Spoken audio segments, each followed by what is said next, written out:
villains have been up to their old tricks again. Not all of the nobles made it out alive. Otto, is now a good time? It's not a bad one. How's Jill doing? She's been better. Ty is making sure she gets the rest she needs. Good. Any word on Kupka's movements? Vivian's doing what she can to try and track him, but she's feeding on scraps. We've sent ours out to the curse breakers and our other friends in the west, asking them to keep their eyes peeled for anything unusual.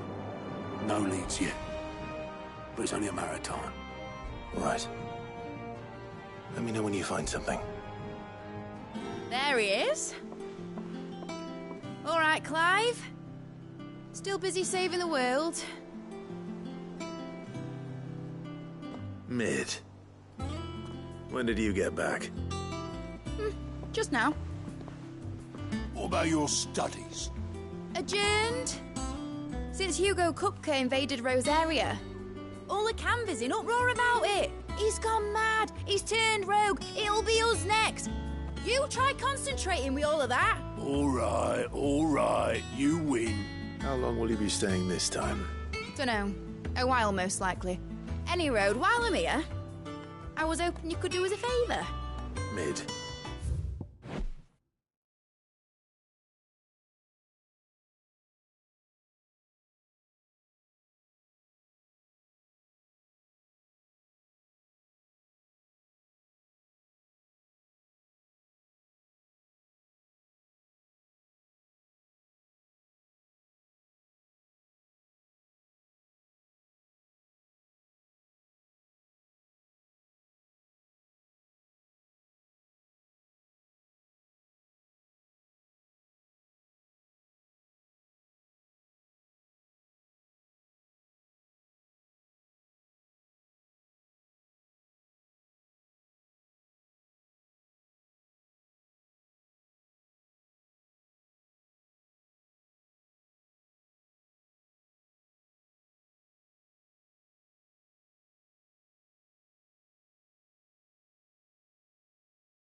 You can't just expect me to... Please, oblige her.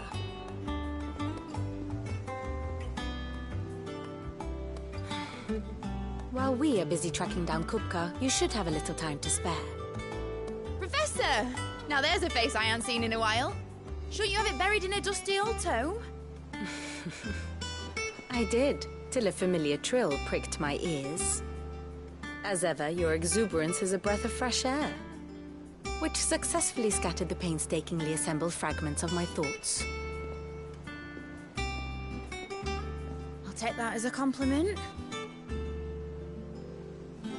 Well, Clive, you heard the professor. So, I'll meet you in the storeroom when you're done. Wait, hold on. Breath of fresh air? Bloody tempest, more like.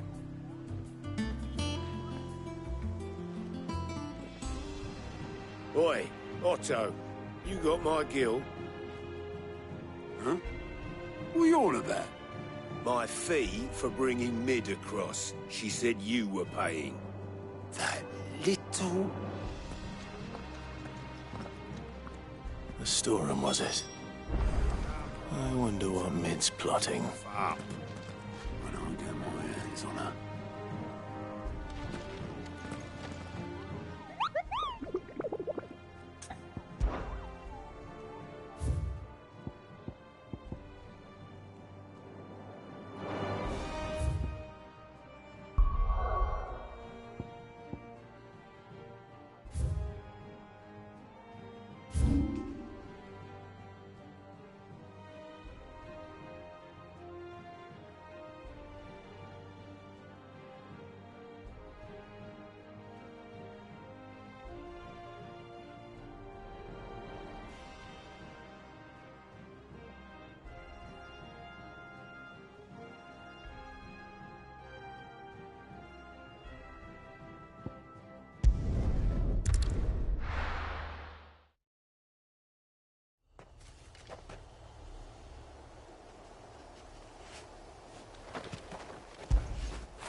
Ready, go? Run like the wind.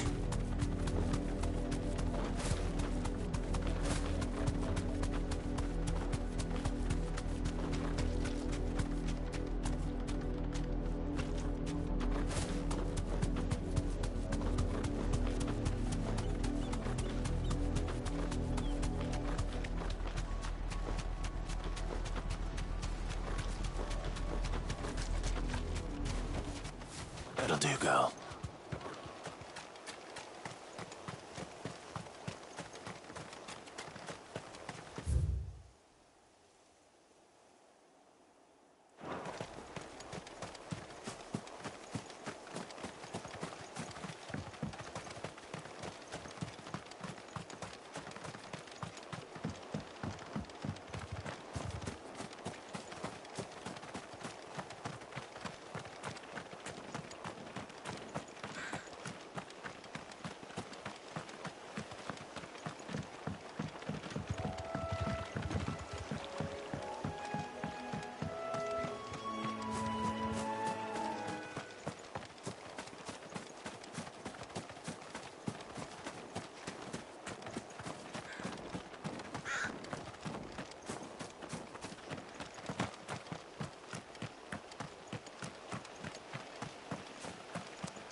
Thanks, girl.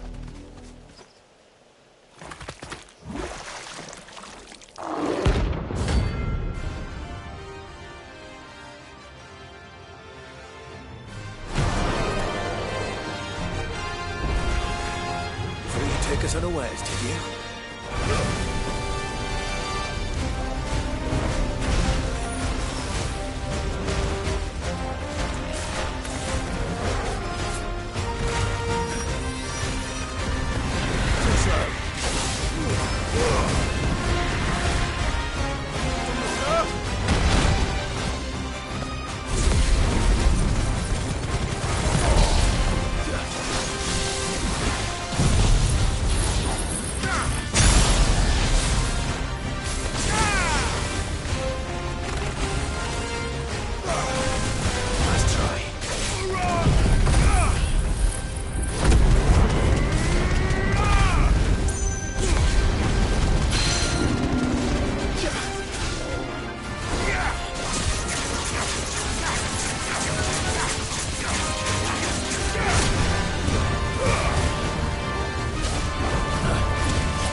it's dead now.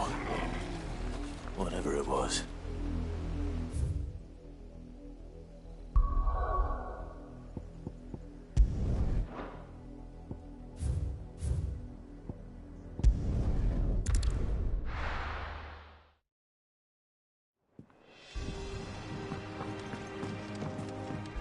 Jill looked white as a sheet when they brought her.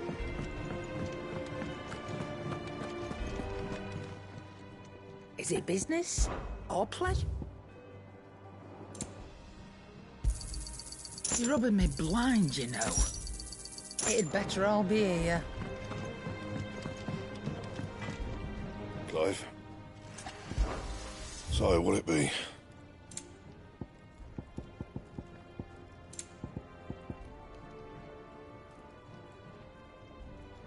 And how am I meant to do that then? That it? Fine.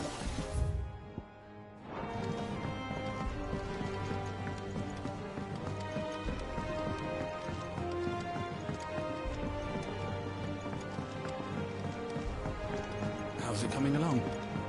Nearly there. Just need to get these walls. You were born in Rosalith, weren't you? Must be hard. You know what became of this place? Oh, the capital's as strange to me as I am to Sid's her. gonna chop off Kupka's head this time. You took your time. I'm a busy man, Mid. I'll get to the point then. I want to turn the room down there into a workshop like the one I had at Dad's place. Mid, you've only just come back. And I've been thinking about it for a while. Dad said I had a knack for engineering. Told me everything he knew about it. Then sent me off to Canva to learn everything he didn't. That was his dream for me. That one day I'd put my studies to use for the good of the cause. But I'm helping no one stuck at school. I've studied enough. It's time I put my knack to work. I know that I can help the people here, and I want to do it. Well, well, well. If Sid could see you now. All right? I'll tell Otto you'll be staying. I knew you'd say yes. Which is why I wrote up a list of jobs for you. For me? Who else? What do you want me to do? First things first, I need equipment and materials to start making my own. There's the designs for the stuff I need, and the stuff it needs smithing from. The other materials I can work myself. Just need a generous benefactor to lay them on for me. Apart from the wood, I'll need a carpenter for that, but I can just borrow yours. Is that everything? For now.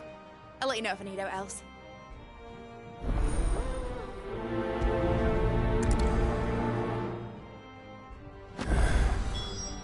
Where to start?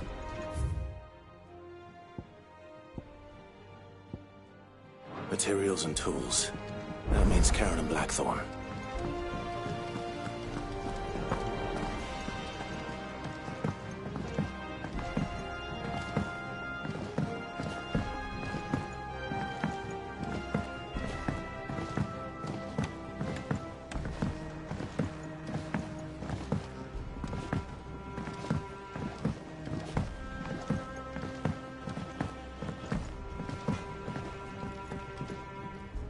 Blackthorn, you busy? What does it look like? I have a commission for you. From Mid. She requires certain tools.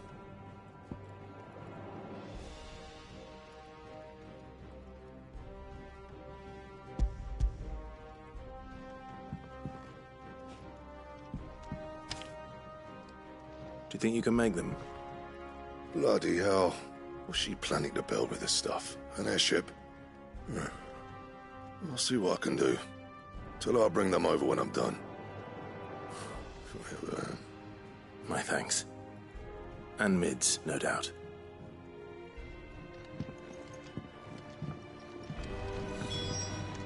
Back, are ya? Not saying for you, do you? No scratches, all right?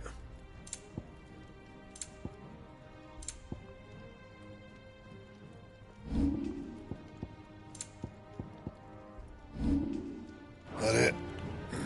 Fine.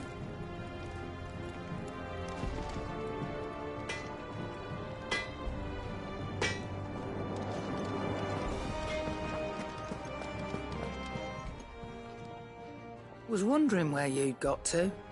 Mid's back from Canva. Have you seen her? Just now. She's planning to set up a workshop in the stores and ask me to buy her some materials. Here's the list.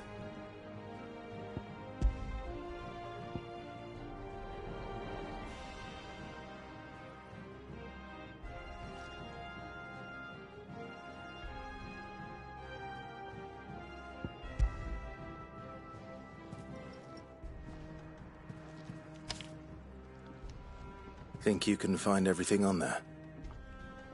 This lot. Wouldn't be much of a trader if I couldn't. Excellent. As for payment... It's paid. 100 times over by what that girl's done for us. If it weren't for her filters, we'd have naught to drink but blight water, and that would have drained the life out of us long ago. Indeed it would. I'll send the stuff on to Mid when it comes in. Thank you, Karen. That just leaves the carpenter. Let's see if Bardolph's available. And what can I do for you?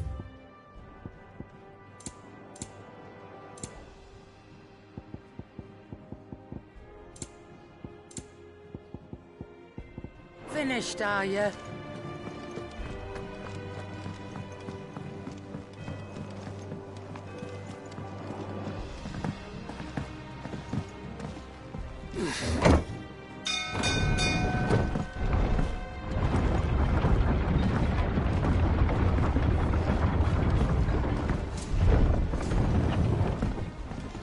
Good oiling, is good. Should be enough to... How do, Master Sid? Bardolph. Mid's looking to build a workshop in the storeroom, and she needs the aid of a skilled carpenter. So naturally I thought of you. Well, I'd love to help the young miss however I can. But I'm afraid I got my hands full just keeping this place afloat. There's holes need patching, and if I don't patch them, we'll all of us sink into the mere. I'd gladly spare Mid all the time I have, but the sad truth is, I ain't got none. I see. It don't have to be me, though, does it? What about that other feller? You know, the one over at Martha's Rest. Bernard, was it? That's right. And he is a friend of the cause. I'll ask Martha if she can spare him. Thank you, Bardolph. Least I could do.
Clive, what brings you to the Rest? Our home finds itself in need of an extra carpenter. I wondered if I might be able to borrow Bernard for a short while. I don't mind if he don't. We're all friends here, aren't we? Thank you, Martha. Do you know where I might find him? He went up to Cressida on business. No idea what, mind. Place is a ruin. Far as I know, he's still there. I'll look for him there, then.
If it ain't the lad who saved my life. What brings you to a place like this? You do, Bernard. Martha said I might find you here. I have a proposition for you. Oh, do you now?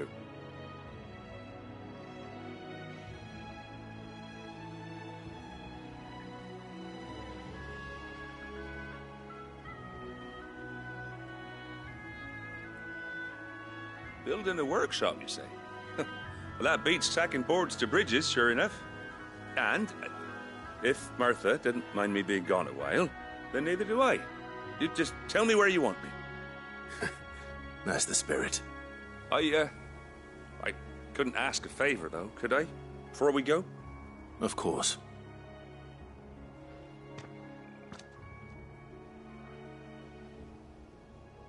Well, that there is Cressida, where I grew up.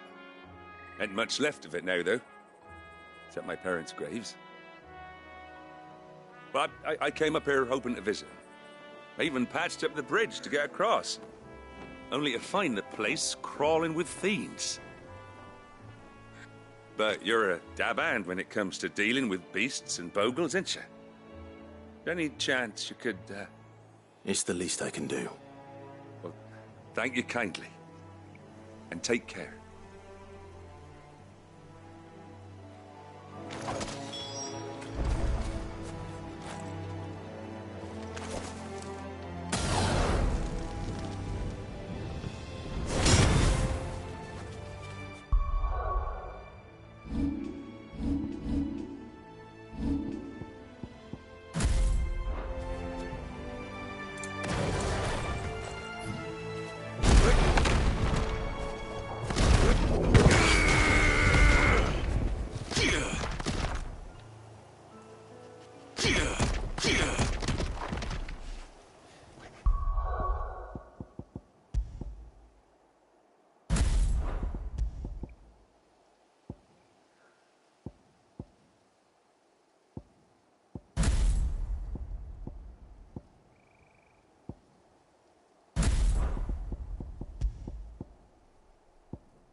This shouldn't take long.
try. You're a fine hound.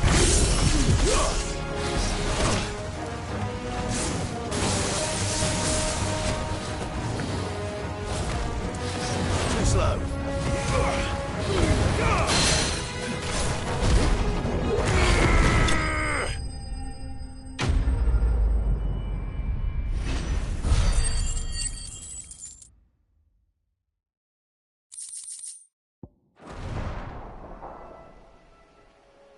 That should do it. You made short work of that lot. Thank you, son. Now my folks can rest in peace once more. How long is it since the village was abandoned? Oh, people started packing their things after the duchy fell. Between the Blight and the Imperials, you just couldn't make ends meet. Must be nigh on a decade since the last wagon left. Though it may as well have been a century, looking at the place. This isn't the Cressida I remember. I'm sorry. Ah, don't be. Can't live in the past, no matter how nice it might have been. Soon as I'm done saying a prayer for those that raised me, it's on to your hideaway. I'll meet you there.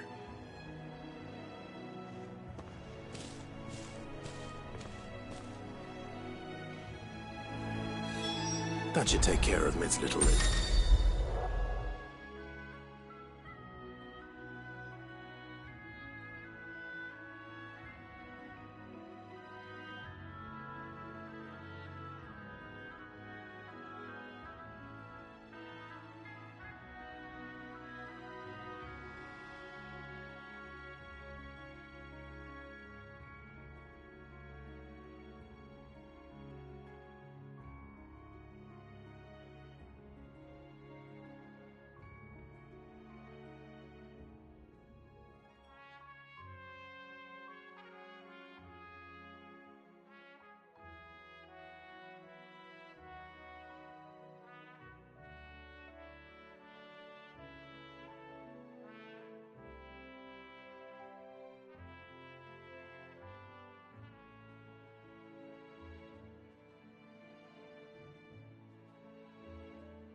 Better head back before she thinks of anything else.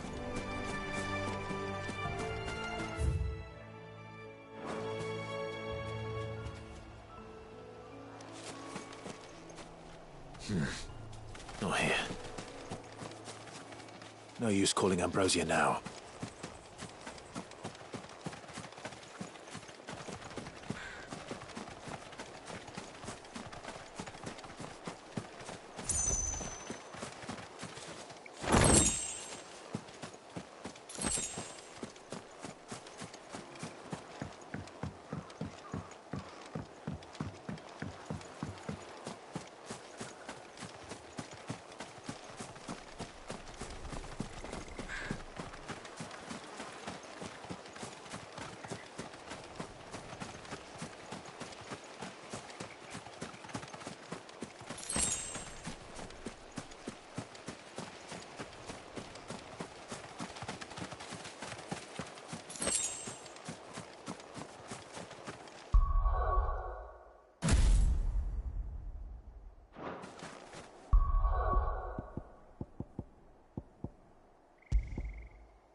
The little uns have been up to their old tricks again.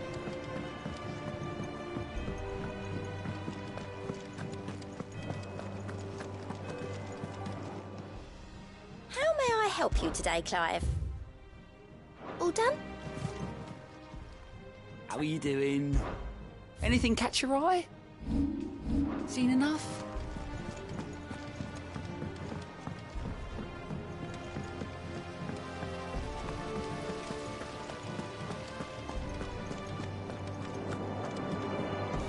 Shouldn't you be getting some rest?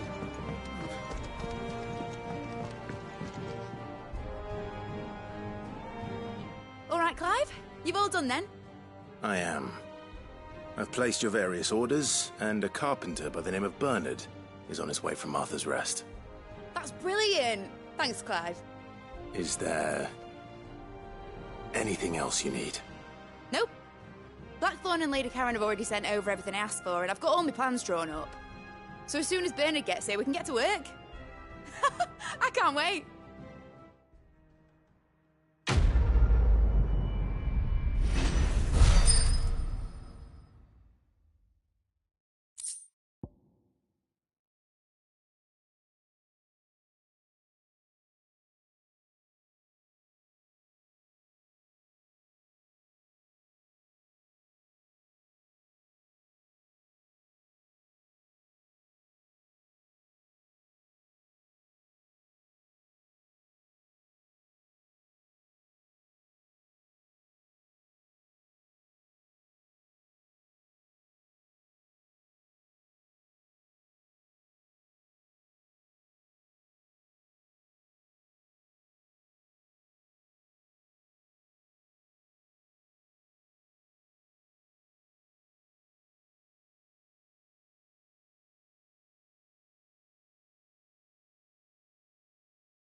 good deed for the day done.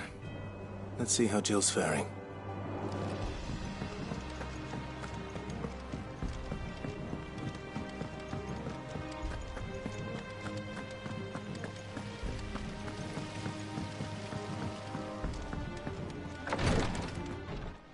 Ah, Clive. Talia. How's Jill? Recovering, but she still needs her rest. Of course. Take good care of her, won't you? I'll do my best. Oh, Gav was looking for you. He said he had something to show you in the shelves. The shelves? Oh, that's right. He went to ask Harpocrates about Torgor. He must have found something.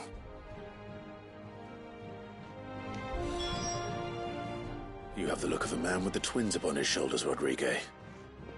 Talia has tasked me with removing a Cursebreaker's brand. But it's my first time, and I don't think I can do it. I'm afraid of what happens if I fail. You survived, I know, but here as many die as recover. Is it really worth the risk? You don't need me to answer that. You know full well what we're fighting for. I hope as much as you that one day bearers can walk among others as equals. But until that day, a brand is a burden, and we must lift that burden in order to go undetected. The operation may be dangerous, but it's also essential, and we undergo it willingly. I know.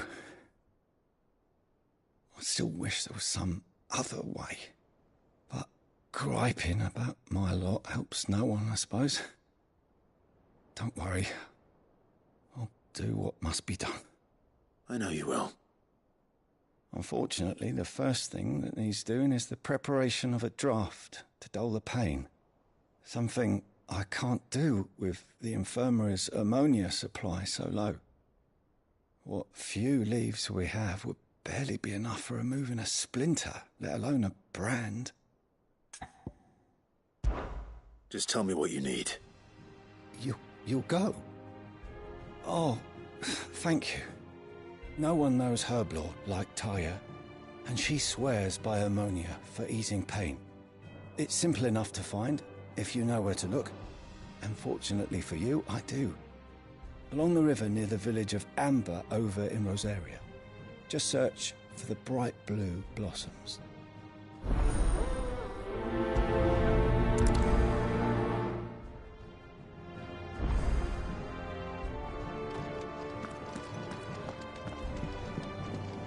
I'm feeling a lot better, thanks to Taya's remedies. But she insists I rest.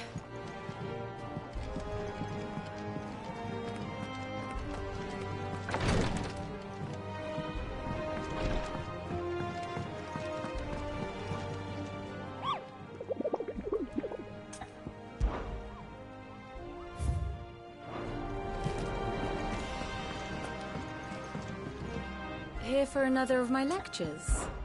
Allow me to educate you.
One must understand one's place in the world.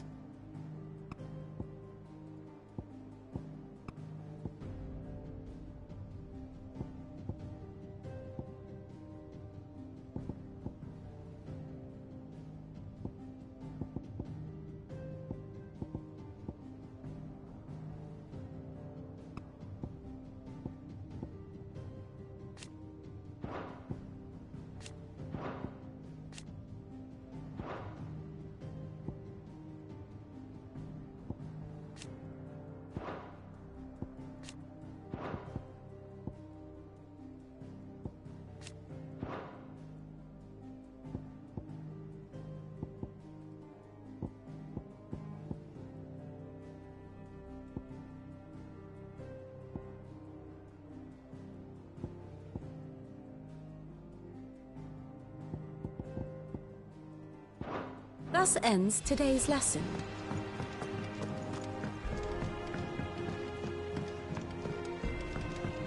The little uns have been up to their old tricks again. Drawing on the deck in this... Do you have a moment, Sid? A team of curse breakers has gone missing near Northreach. Which team? Coles. They were sent to liberate a carriage of bearers before they could be smuggled to market. They were moving in for their assault when the carriage was attacked by goblins. A curse breaker managed to release a Stolas amid the confusion, but... this was days ago. They should be back by now, but I've heard nothing from any of them. I can't help but worry that... They know the work is dangerous. But I'm sure they're fine. But what if I've got them all killed? Before they go out, I always remind them why we're doing this, what they escaped, and what we're freeing people from. But I never really thought how my words might affect them. What risks they might take because of the things I've said. I'll go and find them. We'll both rest easier knowing they're safe. Thank you, Sid. And I'm sorry to trouble you with this. The plan was to intercept the slaver somewhere in the Dragon's Eyrie. I can't tell you much more than that, I'm afraid. That should be enough to go on. If they were there, Torgal will track them down.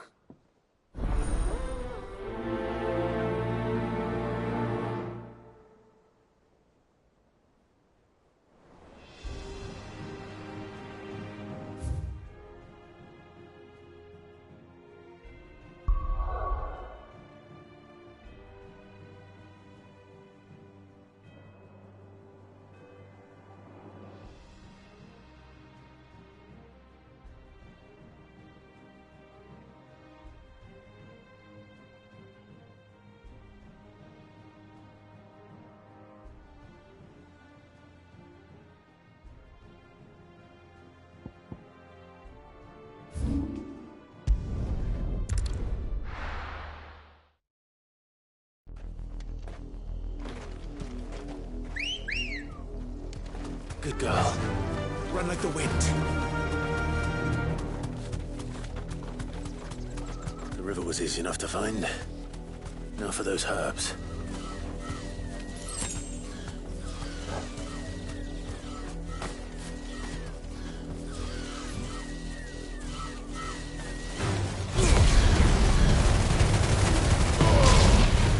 Give me thunder!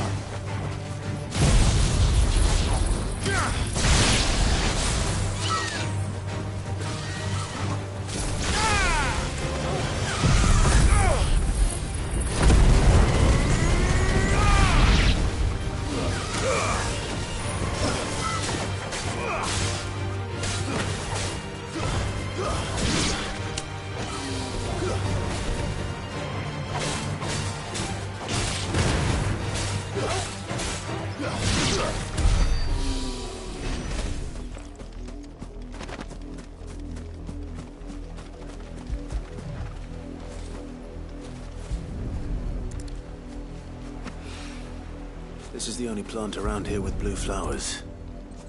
I hope it's the right one.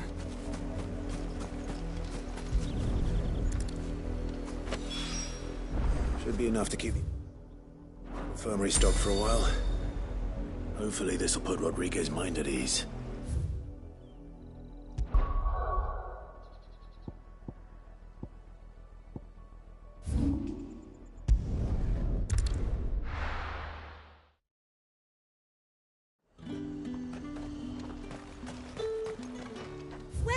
Welcome.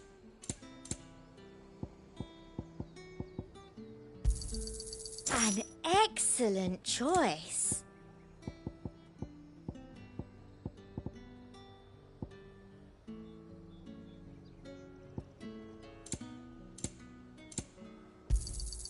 You've a keen eye.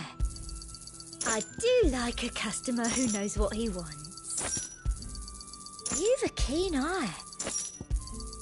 An excellent choice.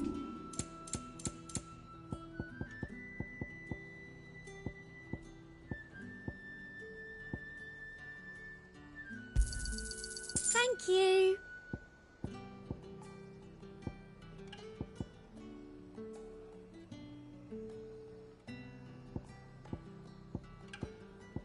come back again. Keep them pilgers nice and chill.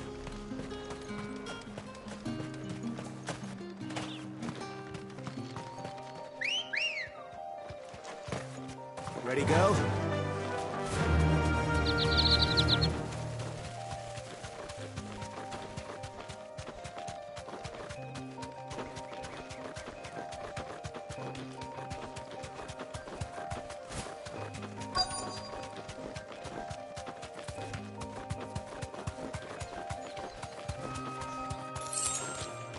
Straight home now. Cole, I'm glad you're in one piece. Just about. Sid, if you don't mind me asking, what are you doing here? Doris sent me to find you. She hasn't heard anything since the attack. She's been worried about you. I sent a runner to the Dame in Northreach. The hideaway should have learned of our survival yesterday. Well, I'm here now. And it looks like you freed the bearers. Only some. The rest locked themselves in the slavers' carriage rather than fleeing when they had the chance. I want to help them, Sid. But we're barely in any state to protect those few we did save. You made the right decision. Now where's the carriage? The goblins may still be out there. You have duties to attend to here. See to the injured. I'll handle the rest. All right. Just follow the path to the south. You'll come across the carriage soon enough. And please, hurry. If the beastman gets those bearers, the poor souls will be eaten alive. I won't let that happen. Thank you. And Sid, it's good to see you. Don't thank me just yet.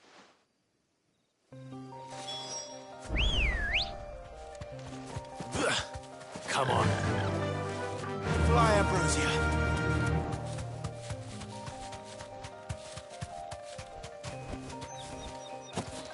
They're trying to get into the carriage.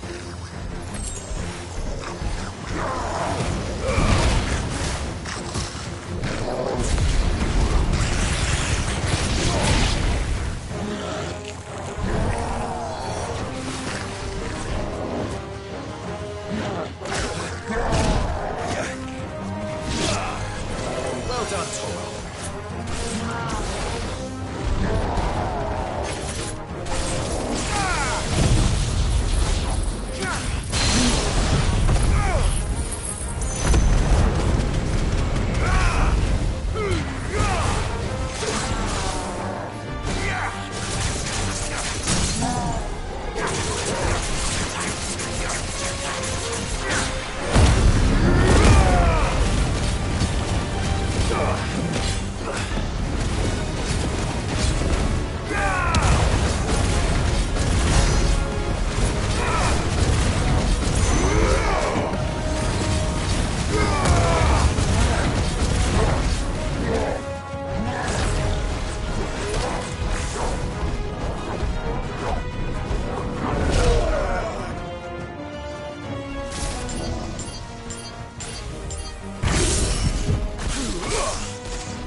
Who are you?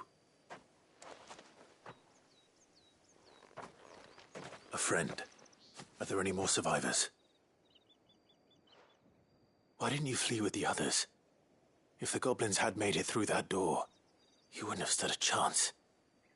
Why should we run? One miserable death's no worse than another. Perhaps. But we're here to give you another choice. Freedom, safety, the life you've been denied. Come with us. Let us protect you. Sid, I couldn't just let you... You weren't too late then. Thank the gods. This man risked his life to save yours. To give you a second chance. Fine. Do with us what you will. What we'll do with you is take you to safety. After that, it's up to you. Your lives are your own now. You can leave the rest to us, Sid.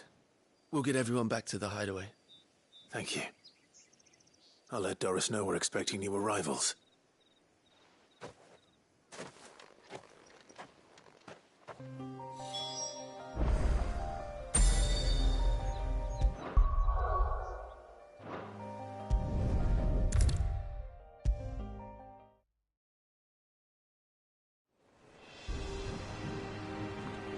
Sid, welcome back. If I'd just waited a little longer, or maybe I wouldn't. I keep making the wrong decisions. Cole and the others got home safely. You made exactly the right decision. No, I was lucky. I've been tracking that slaver for months, and then I sent Cole and you after them, woefully unprepared. What kind of leader sends people into danger without considering all the risks? I should have urged greater caution, told Cole to be wary, to pull back at the first sign of trouble. We swore the same oath as you, Doris. It's good to see you safe and well, Cole. I'm sorry. With all due respect, we Cursebreakers don't risk our lives because you commanded of us. We risk them because we believe in our cause. No one with doubts ever joins our ranks. The agony of removing the brand more than sees to that. We all know how much bravery that takes. Cole, I never doubted your courage. Only my ability to see it put to good use. Thank you for your faith in me. I'm not sure I deserve it. I sometimes wonder if I might prefer to risk death alongside the others than ask it of them. But I'm a Cursebreaker. I swore an oath too. I have a role to play, and I must trust that I'm the right one to play it. You will. In time.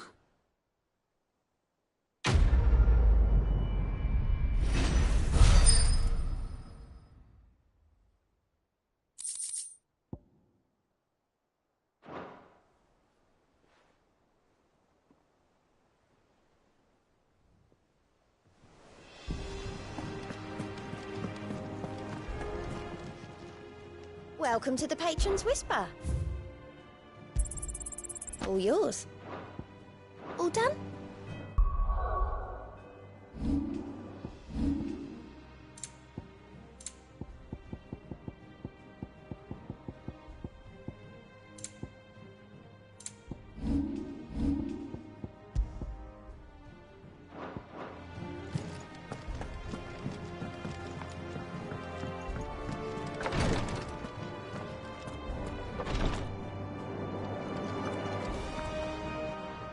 I hope you didn't have too much trouble finding the ammonia.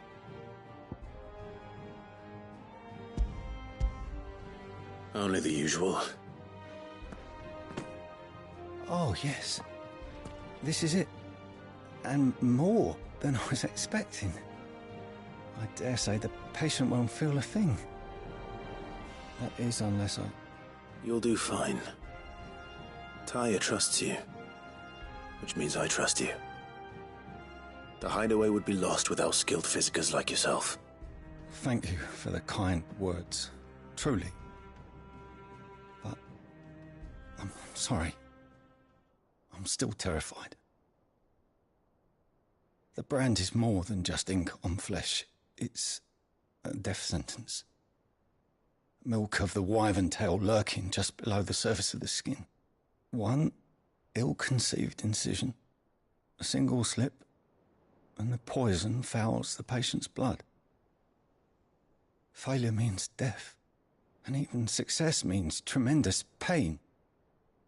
Days of agony as the wound heals. I became a physiker to help people, not to kill them. I don't want to kill anyone. Cursebreakers lead hard lives, and the operation is only the beginning. They toil in the shadows, risking life and limb, knowing their efforts will win them neither glory nor acclaim. And yet we have no shortage of volunteers. The day I decided that I would take Sid's name was the same day Taya took my brand. I remember. It wasn't long after we came here. What little medicine Taya managed to salvage from the wreckage of the old place had been used up treating the wounded. She begged that your operation be delayed until a new supply of antalgics was found. Procedure was even more dangerous back then. Only a few souls had undertaken it. Doris, Cole, a handful of other Cursebreakers. Those who are no longer with us. Those who lost their lives in the process.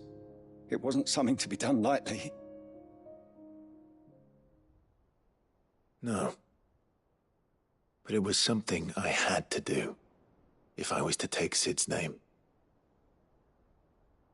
He always led from the front, and never asked anyone to take a risk for his cause that he was unwilling to take himself, even if he knew that it might cost him his life.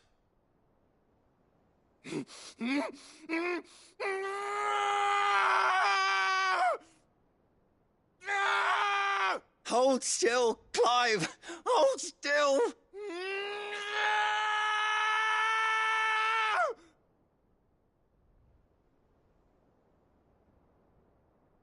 I knew there'd be pain. That I might not survive. And I was afraid. But I also knew that if I didn't overcome that fear, that pain, then I would never be able to call myself Sid. I didn't know. We all want our brands removed. But it's a decision each of us must make for ourselves, on our own terms. Rodrigue, I know your work isn't easy, but neither is going under the knife. Be a shoulder for your patients to lean on. Stay strong for them. You sound like Taya. Do you know what she once told me? It's natural for a patient to feel like they're suffering in solitude. And it's a physiker's duty to see that they don't. Thank you for helping me remember that. I won't fall. Not again.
little uns have been up to their old tricks again. Drawing on the deck. Jill looked white as a sheet when they came to. Oh, Maeve knows how to brew a bitter, all right.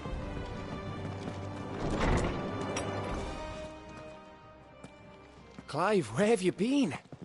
I've been wanting to ask you something about Torgal. Where did you get him, like, in the first place? My father brought him back from one of his expeditions into the Northern Territories. They were crossing a snowfield when they heard his cries, and, seeing no sign of his pack, they took him in. What do you reckon, Tomes? It certainly adds weight to the theory. Clive, I believe that Torgal may be no mere hound, but a rare frostwolf, an animal native to the far northern reaches of Valisthea. In one of our oldest bestiaries, I found reference to a frostwolf who served as guardian to an ancient queen of the north. Such was his mastery over ether, he could cast magics on command. His name was Fenrir. Fenrir the Frostwolf.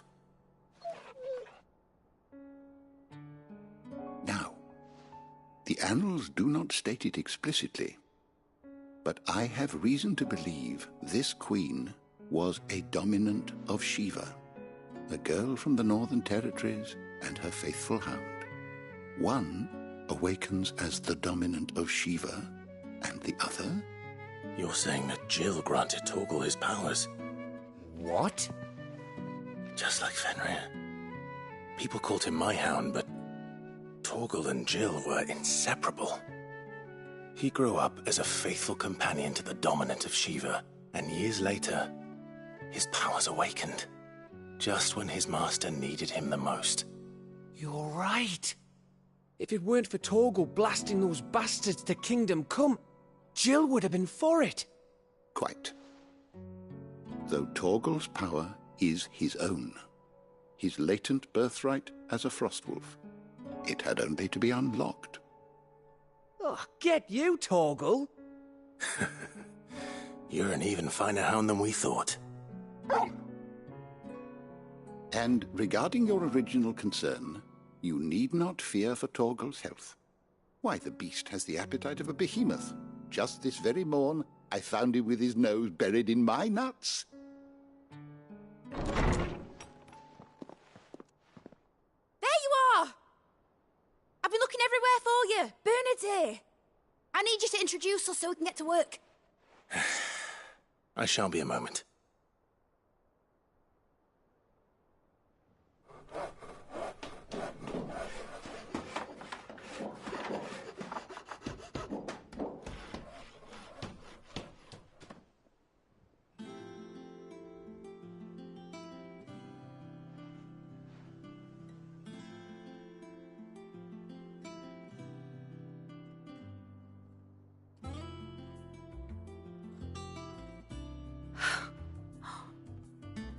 Brilliant. It is. Well, I couldn't have done it without you. You and everyone else. But I promise I'll pay you back. I'm gonna work my fingers to the bone for you lot, starting right now. Just you wait. I'll make wonders like this world's never seen. Then I look forward to seeing them.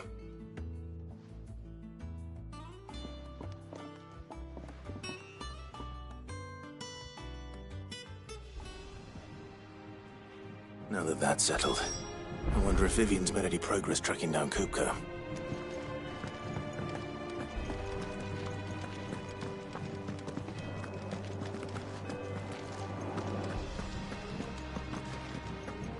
Thanks for letting me do this, Clive. I'll pay you back, I promise. I wish Miss Midador would let us help her with her dungeoneering. I wonder what she's going to dungeoneer next. Let's go and ask her. I think I'll wait till mid's away to take a tour of her dungeon.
How goes the hunt for Kupka?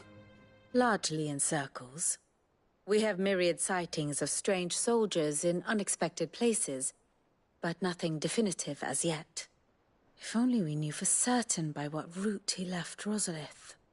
Well, keep at it. If anyone can piece this puzzle together, it's you. And I'm willing to wait as long as it takes.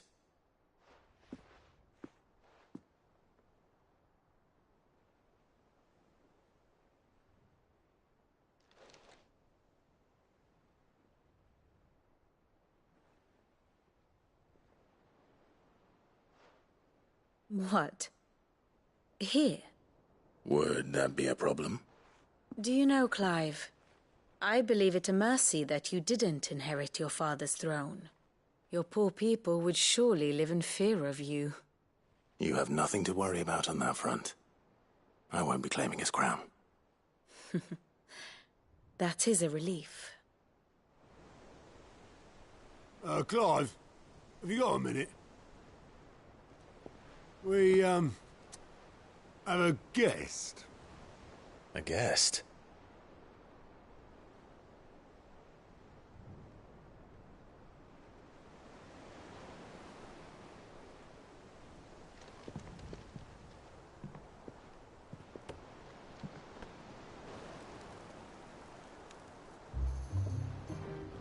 For your trouble. It was a pleasure, in hindsight. Uncle Byron? Clive, my boy! Tap a cask and stoke the ovens, for your favourite uncle is here!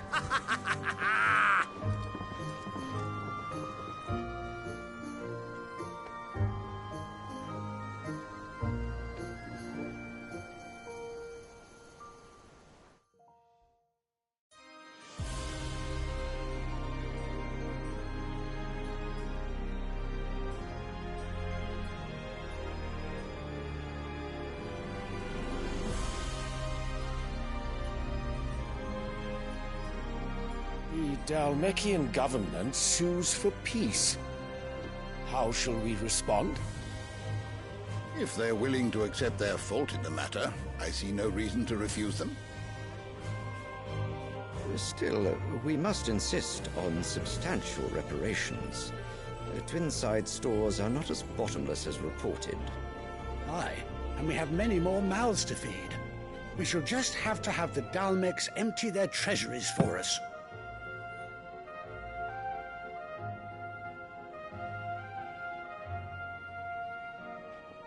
Of course, none of this would have been possible without your timely intervention, Prince Olivier. Indeed, I doubt any of us would have had the courage to trade words with the mighty Titan, nor less the wit to win him over. The Empire owes you a great debt. May the blessing of the crystals go with you, Your Highness. May the blessing of the crystals go with you. Very good.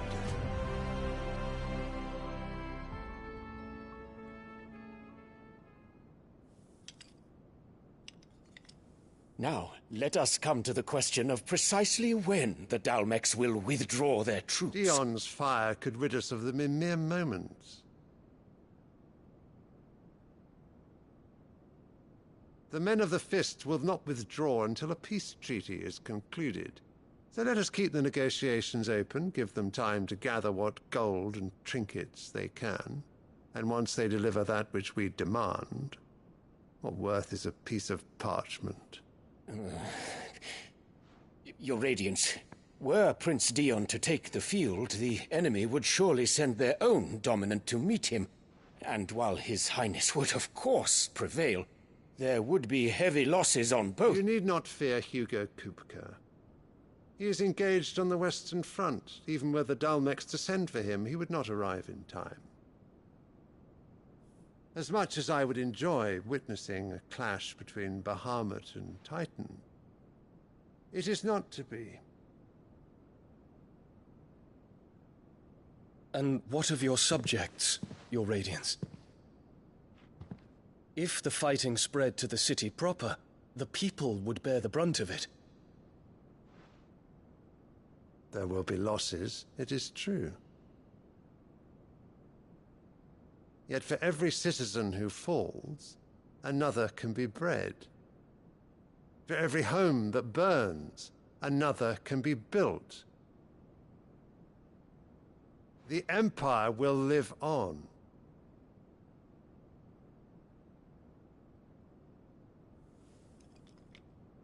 Dion? Yes, sire.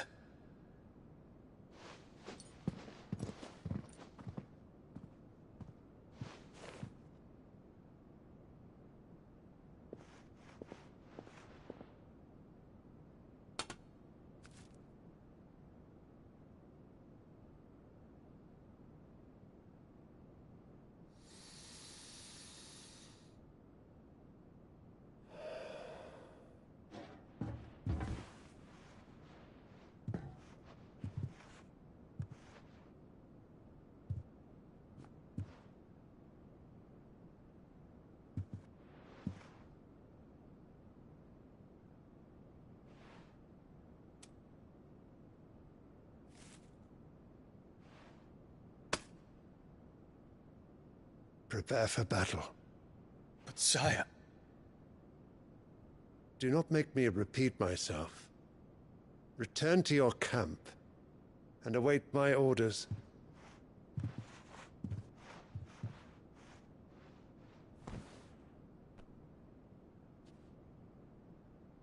If that is your wish, your Radiance, I shall depart at once.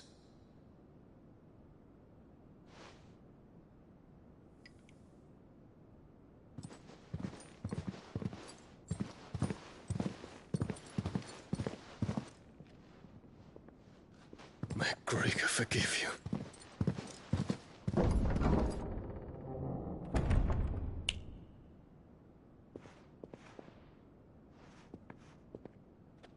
What do the astrologers augur? The stars are in agreement, Your Radiance. The shadow of treachery hangs over Prince Dion.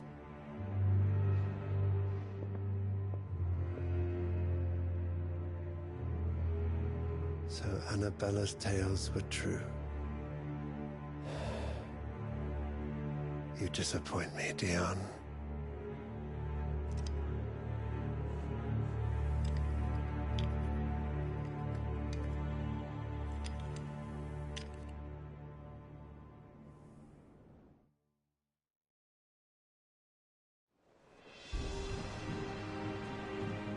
What on earth is Uncle Byron doing here? Only one way to find out. The little ones have been up to their... It's just one thing after another around here.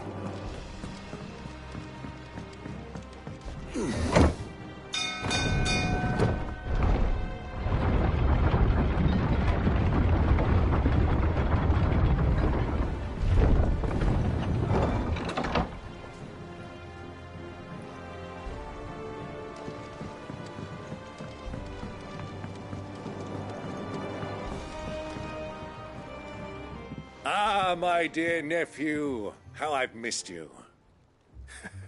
How did you find this place, Uncle? Through the good offices of young Sir Wade.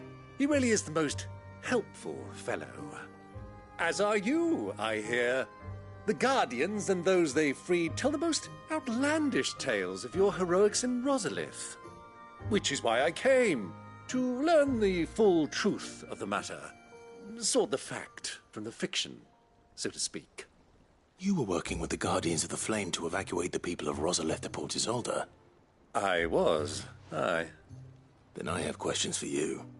Please, come inside, Uncle. Gladly.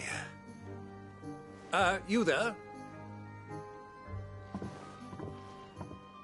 There are 2,000 gold talents in those chests. See that they're added to my nephew's coffers, would you? 2,000?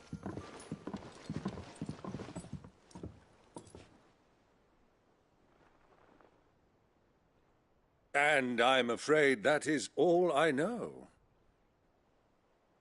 A fleet sailing south past Port Isolde. Most intriguing. Forgive me for not being able to tell you more. I hadn't the faintest idea Kopko withdrew wounded from Rosalith. Still less that my own nephew dealt the decisive blow. What do you think, Vivian? I think, with this news of the Dalmekian fleet and recent reports of the Royalists' movements, that the final piece of the puzzle has fallen into place. Come here and I'll show you.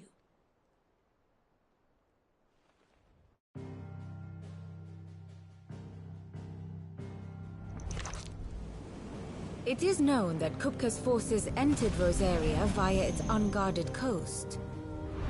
So can the same be said of your visitors from Waloed? Certainly her Royal Navy is famed for the efficiency with which it bears her knights from one battlefield to the next. And in the Einherjar, or Black Galleon, she boasts a vessel nigh as swift and every bit as feared as the kingdom's legendary cavalry. A fitting flagship for a land apart, her naval presence being crucial to her ambitions beyond Ash. Yes, it seems safe to assume that the Royalists did indeed enter Rosaria from the sea. So then, had you a vested interest in Titan's survival, whither would you take him? Why, home to Drake's Fang, a place rich enough in ether to conjure the magics needed to mend his hurts. Or would that not entail an arduous voyage around the southern cape? Let us say that the Royalists did put ashore with a mind to spirit Kupka away from under your very nose. Could that truly have been their plan for him? To load him aboard one of the ships flying Republican colors sighted off the coast near Port Isolde. To spend weeks at sea, being tossed hither and yon by unforgiving waves, his life hanging in the balance. No.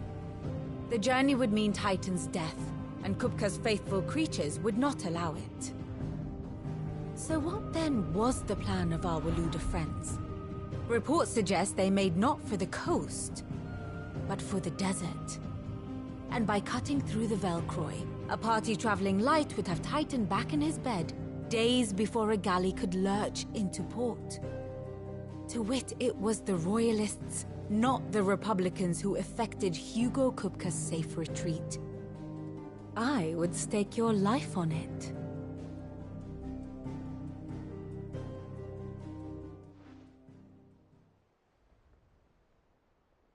So it was the Waluders who spirited the wretch away. Now I think about it, there was something a little strange about the ships I saw. The men seemed almost crestfallen, as if in mourning, as if they believed, or were made to believe, that their master was dead. You have a keen mind, Lord Rosfield. And you have your answer. To find Kupka, you have merely to follow the Royalist trail across the Velcroy. It may well have gone cold by now, but as they say in the Republic, all roads lead to Drake's Fang. Allow me to accompany you part of the way. As luck would have it, I had intended to journey Canberward on business after visiting you here. The Fang would be but a short detour. I'd be glad of the company. Give me a moment to make ready. I need to tell my friends what we've learned, and where we're going. Very well, but be quick about it, my boy. Time waits for no man.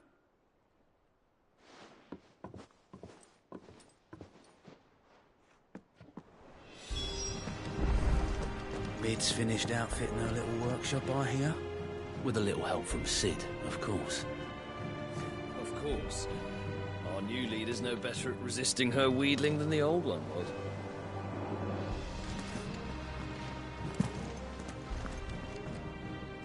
Otto, Kupka's at Drake's Fang.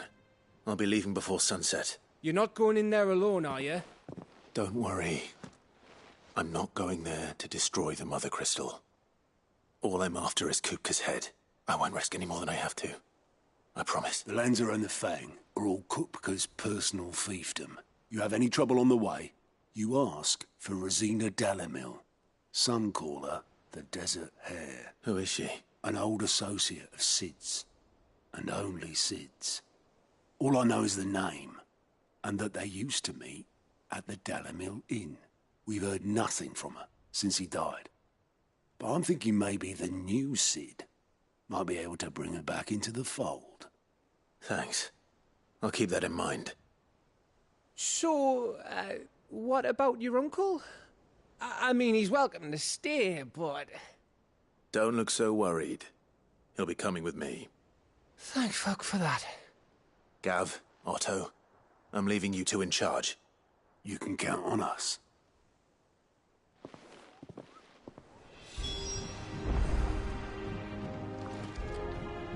What's wrong, Gav? It's this gold your uncle gave us. Are you sure it's all right for us to take it? My uncle isn't easily refused, especially where dispersing his wealth is concerned. But 2,000 talents? I don't even know how much that is in Gil. It's the price of a quayside mansion in the Crystalline Dominion. He sold one to fund our endeavor. He was hoping to part with it anyway, what with war brewing in the region. And, luckily for him, a Sambraquois noble was willing to pay over the odds for a foothold in the Holy Emperor's neighborhood. But still, 2,000 talents? I mean, is it normal for nobles to give away that kind of money? It's normal for my uncle. Fuck me. Oh, the other half live, eh? Well, now that we've got a few gil to rub together, do you think it'd be all right if I splashed out on a few bottles of Lost Wing's finest? Here, leave some for the rest of us, Otto. If he's filling his cellar, I'm filling our larder, starting with a barrel of the best salt-cured northern salmon. I'll leave you to decide how best to use it. Just don't spend all at once, all right?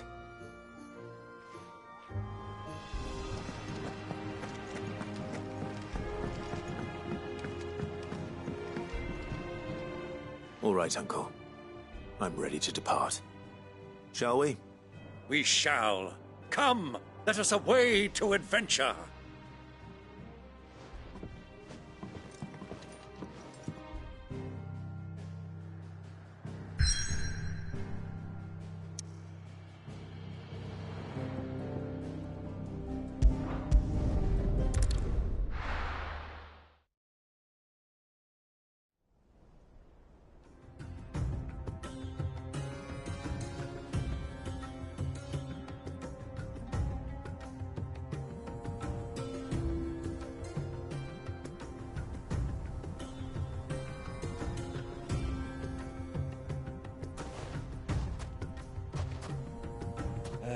I was a young man when last I walked this path.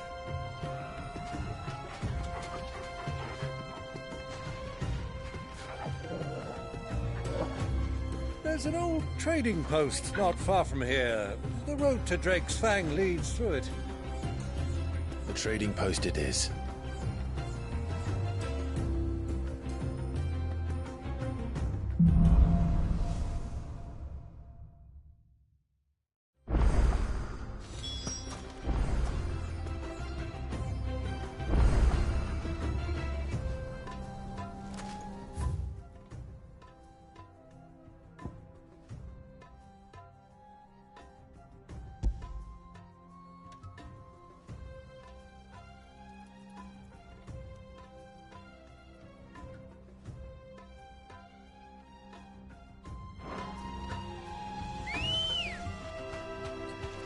Let's go.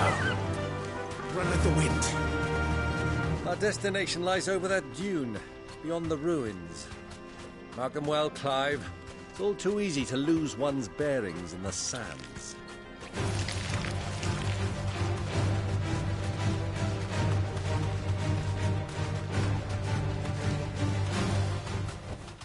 Back to the stables, girl. Time to fight.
I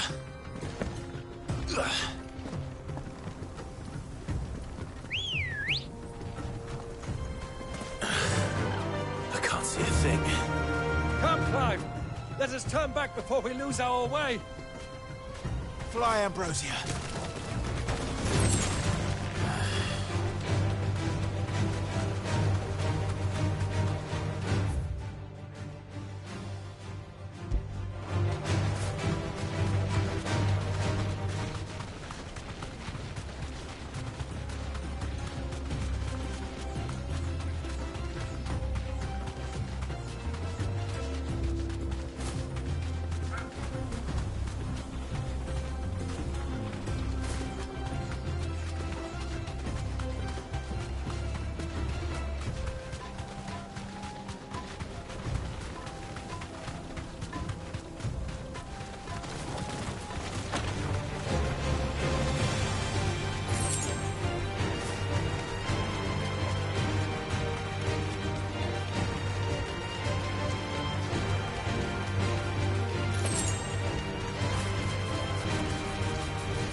Come on.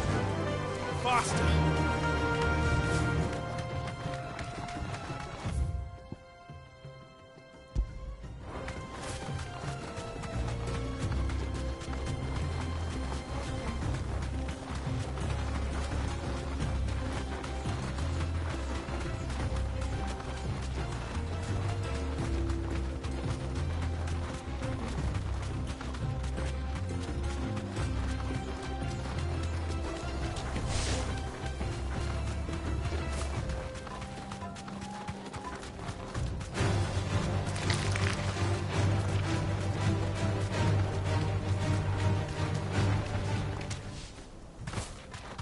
many years...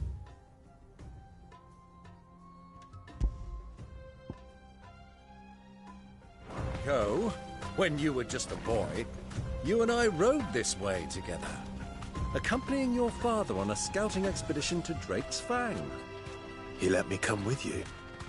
I'm not surprised you don't remember. It was just before Joshua was born.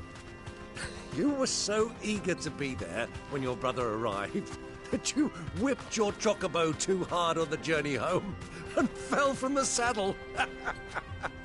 I shall never forget how Elwyn fussed over you as you sat in the sand, bawling like a babe.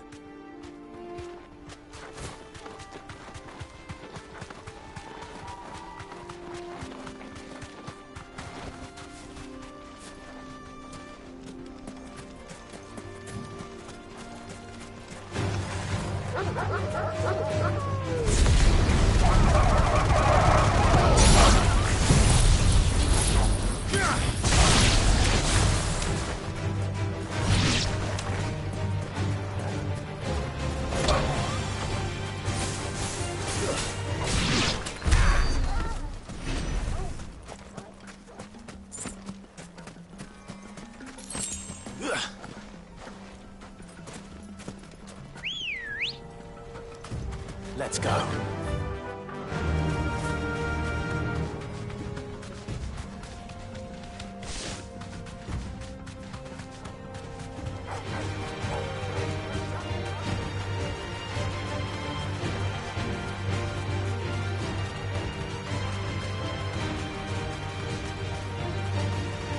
Have you lost your way already, my boy? The ruins mark the road to the inn.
It should have stayed in its shell.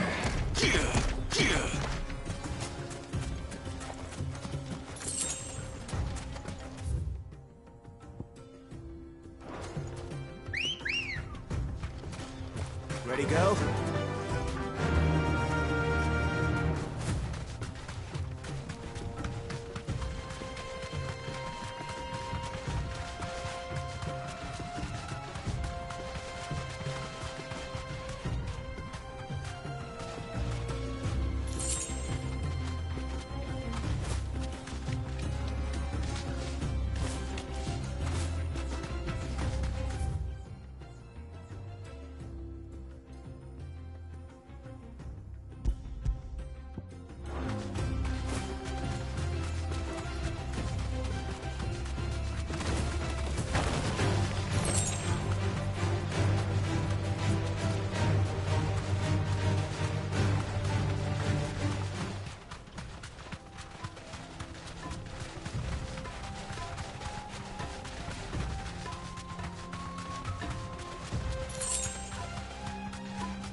Forget your training.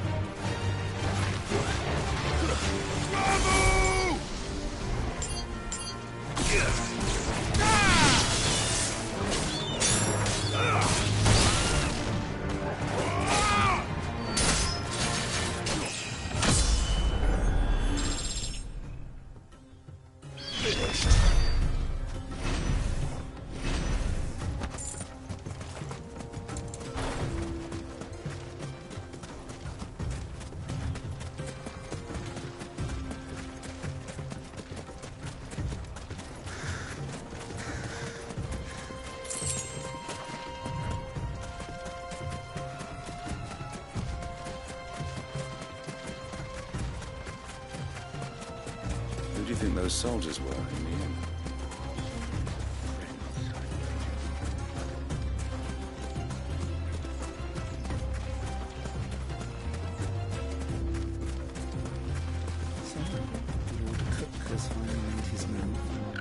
Yes, I expect that's why there's so many soldiers in town, to deal with any Imperial reprisals.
There she is, the good old Dalamil Inn.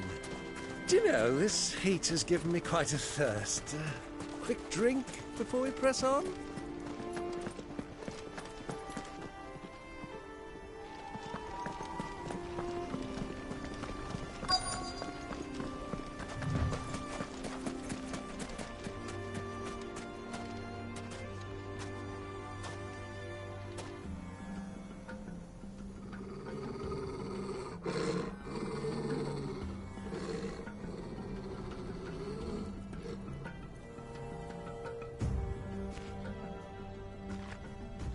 Look, there.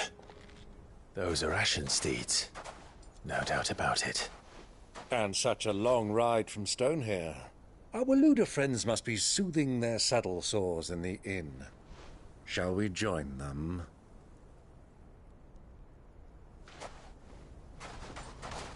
Run along and play now, Torgal. Dogs aren't allowed inside.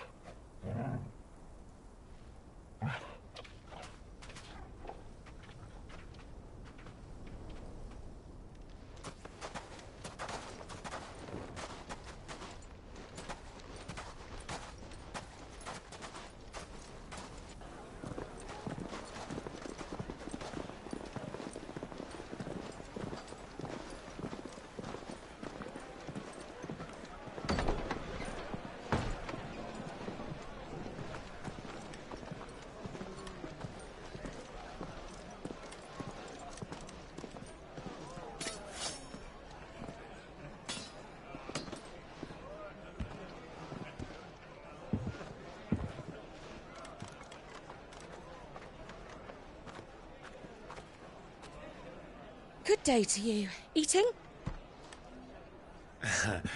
Sorry about my pal. He only talks when his mouth's full. What do you recommend? Well, if you're after something light, we do a fine chocobo soup with lentils and honey. 2 bowls of that, then. An ale. Right you are. Hey, girl! Coming! Your pal? Would you rather be my squire?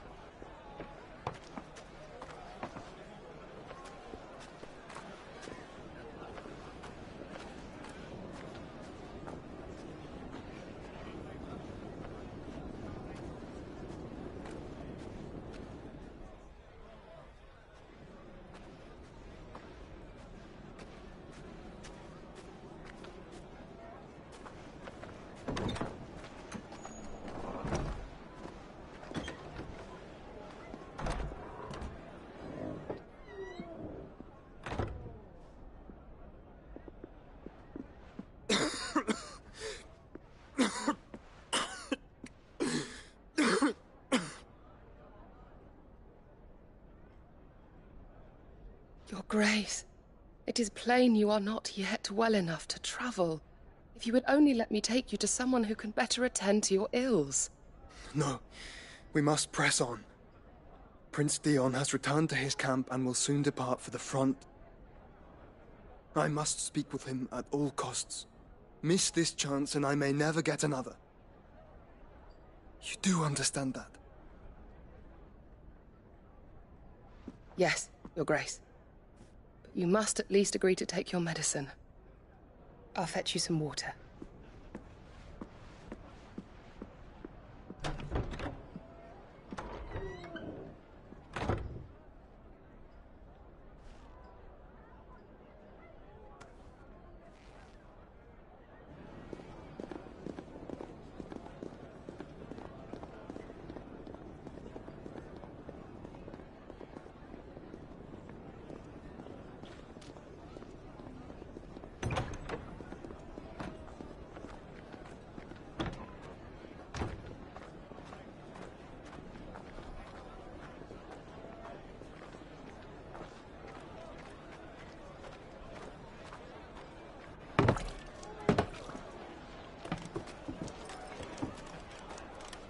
Keep watch, they tell us.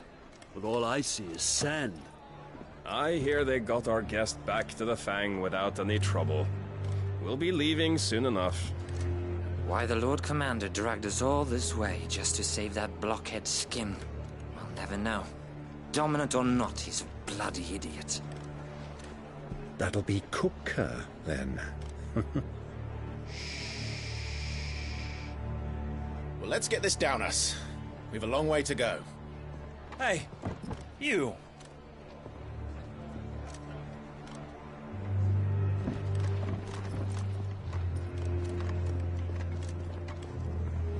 Uncle? Sorry.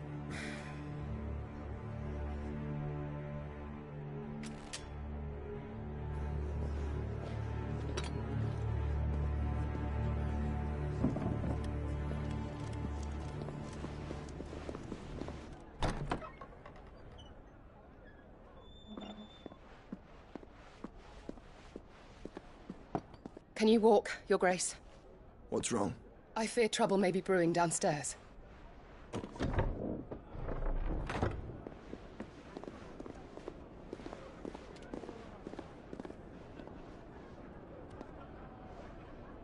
You two are travelers, are you not? Me and my companions are strangers here. Perhaps you'd be good enough to accompany us a while. Help us find our way. Sorry, lads, but we've got business in camera that can't wait. Ah, I'm sure you could spare us an hour or two. Come on. Friend.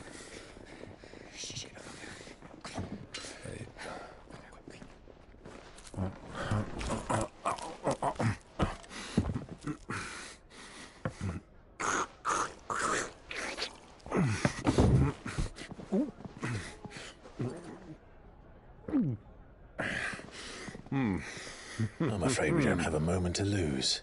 Friend. Stay back, Uncle. Gladly.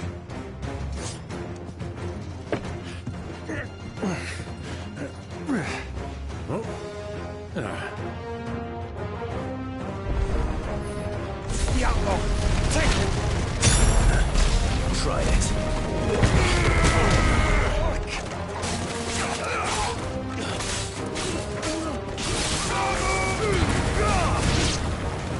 Bravo, my boy!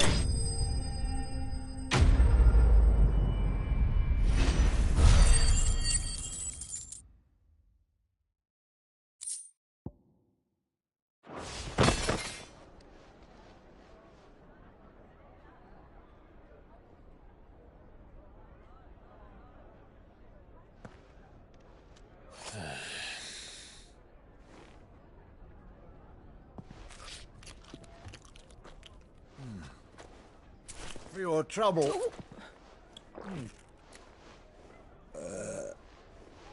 Word of advice, miss. That soup could do with a touch more salt.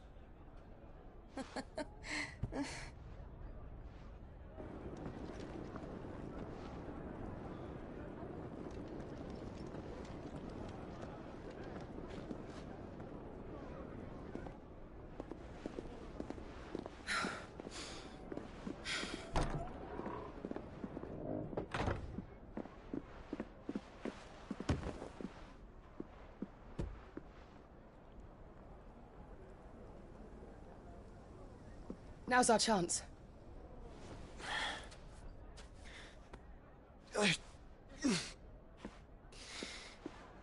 Your Grace? I'm fine.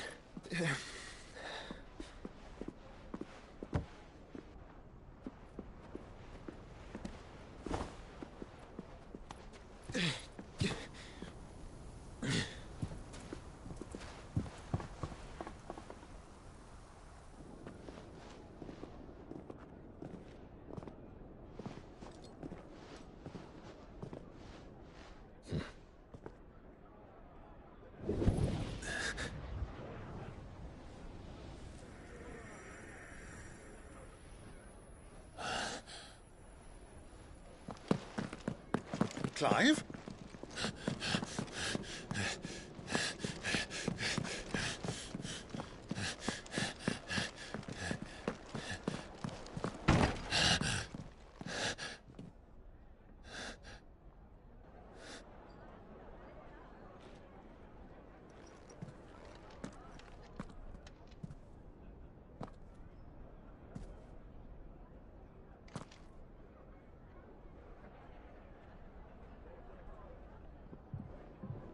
What is it now?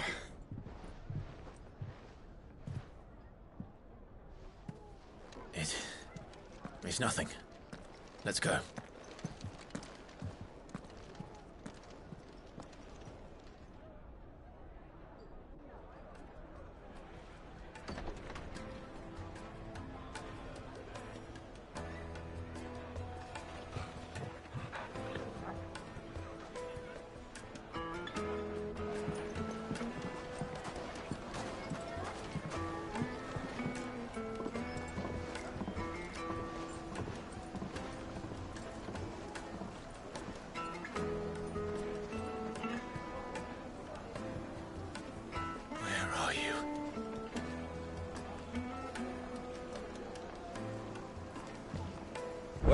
We didn't know where to find Kupka before. We do now.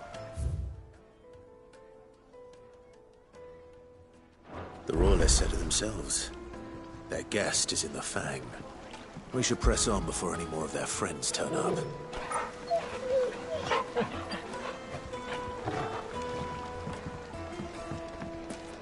Made from the stoutest stoneware. Won't chip, won't crack, no matter how rocky the road.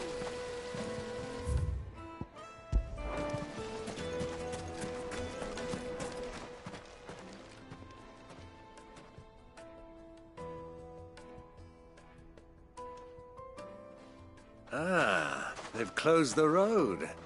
And it's the only way from here to the Fang. It would seem Lord Kupka is not accepting visitors at present. We have to get through that gate. Not by force, I trust. We've attracted quite enough unwanted attention already. By guile, then. Perhaps the Desert Hare can offer us her aid. Rosina Dalamil, woman of mystery. But how will we find her? We know naught of her but her name. And that she was working with Sid. Sid's other collaborators have all been people of means, the wealthiest and most successful members of their communities. I'll wager this Rosina Dalamil is the same. That would certainly help to narrow the search. We need only inquire as to who is in charge of the town. And that's exactly what I mean to do. Looks like we won't be getting back to Drake's Fang anytime soon.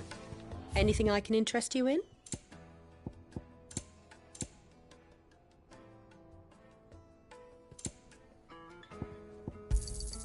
An excellent choice.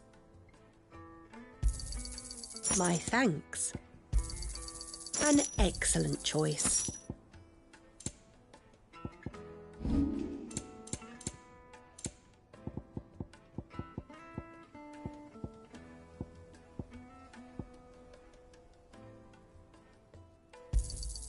Anything else I can take off your hands?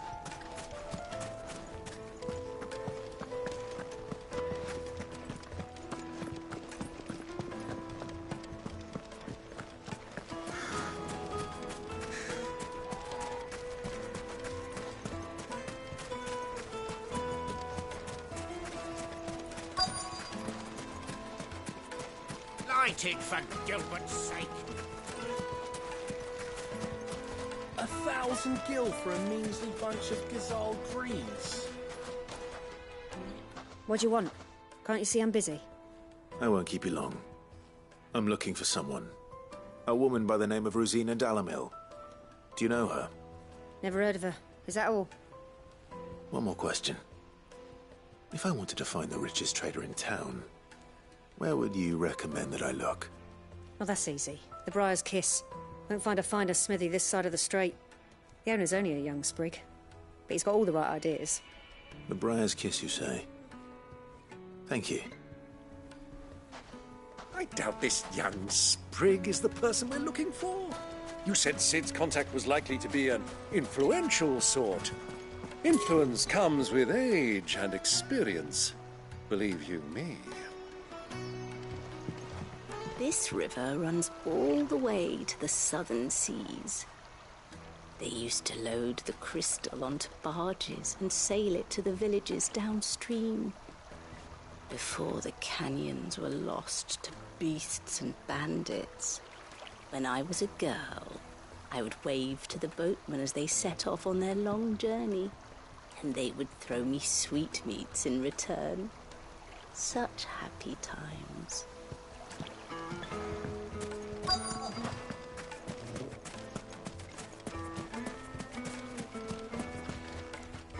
Anything I can help you with, travelers? Allow me.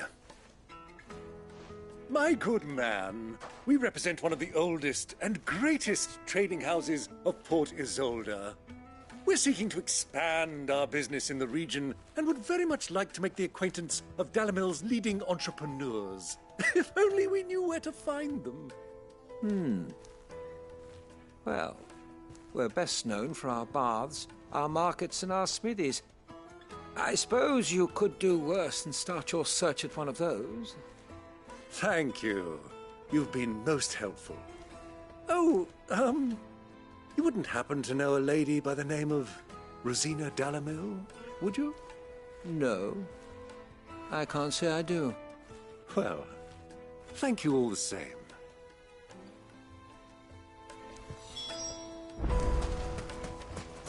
Light it, for Gilbert's sake!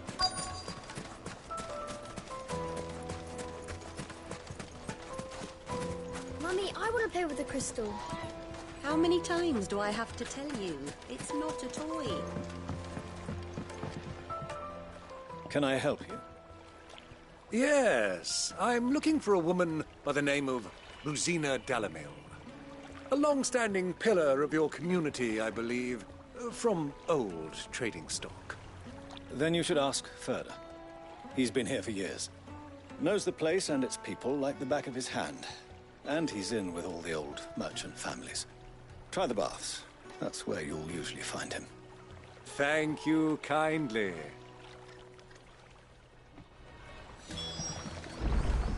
Well, it sounds like we have our man. Perhaps. Let's go and find out exactly what this Ferda knows. Hanging lanterns, keep the darkness from your door. Excuse me. Are you Ferda? I am. Can I help you, travelers? I hope so. You've lived here for some time, is that correct? Do you know Rosina Dalamil? We believe she may be a trader of some renown. And what business do you have with the Desert Hare? She was a close friend of mine. I was hoping she might be able to help me. Very well. Go to the bordello. I'll arrange an introduction. Do you think we can trust him? Only as far as I think he'd... So you're the ones who've been sniffing around? I beg your pardon? Don't play the fool. Stick your nose in our business and you're likely to lose it.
Who are you working for? Him or her? Him. The boss. He wanted us to test you. Though one could hardly call that a test. Lord Ferda? Look what the cat dragged in. Your skill with a blade is rare indeed, my lord. A fitting talent for an outlaw. You know who I am. So what now? Call in the Men of the Rock and collect the bounty? That isn't my decision to make. Our work is done. Take him to meet his precious Rosina. She will be interested to make his acquaintance. Yes, my lord. To the Lock of Leisure, then. To the Lock of Leisure.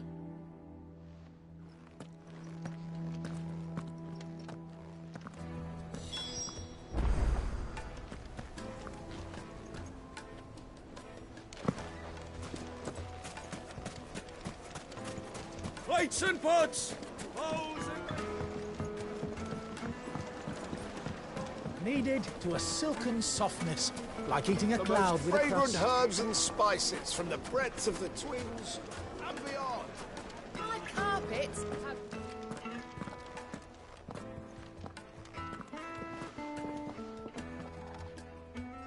Is this the place? Lubor's Forge. The Briar's Kiss. Ah, so it was the young sprig after all. So much for Rosina Dalamil being a woman of experience. How wrong I was. It was an easy mistake to make, Uncle. After all, it must have been years since Sid last saw her. Sorry, him. Whoever this Lubor truly is, he's clearly a man of means. I'd say he deserves our respect. See that he gets it.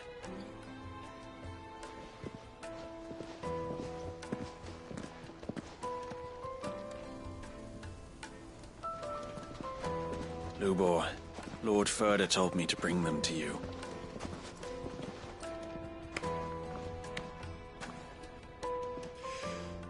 My boys tell me you're in need of assistance. Sid the Second? I won't waste your time. I need passage through the south gate.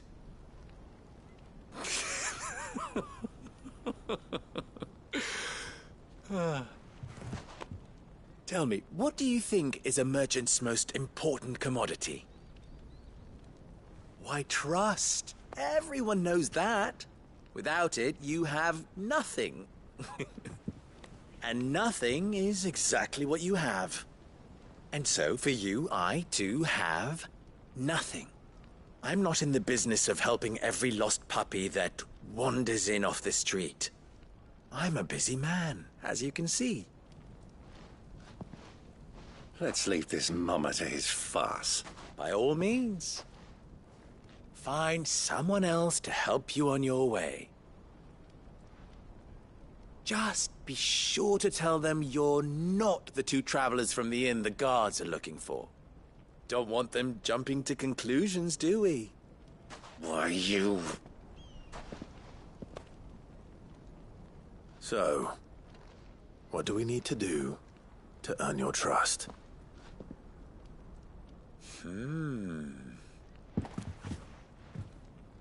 I like this one. Willing to do whatever it takes to get what he wants. Ha!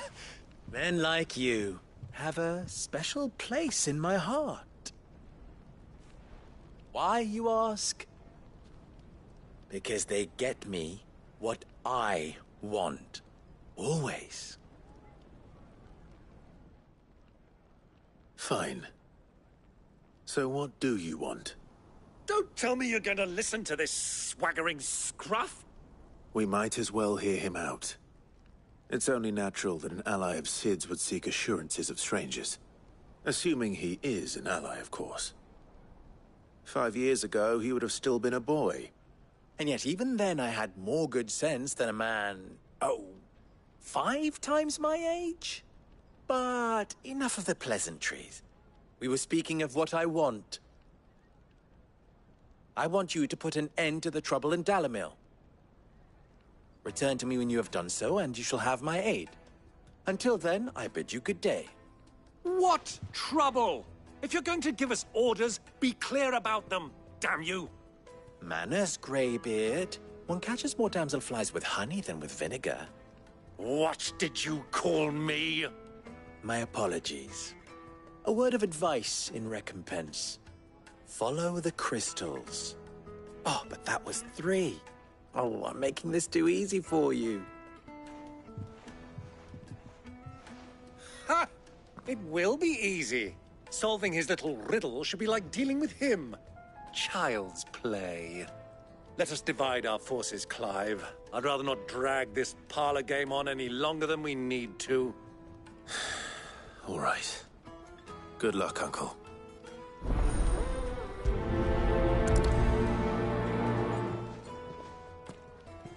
I thought we were the only ones causing trouble in Dalamil.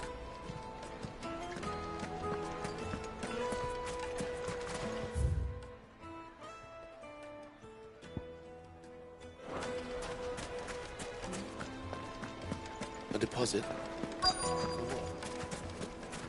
The juiciest meat from greens. You wouldn't believe how much he gave me.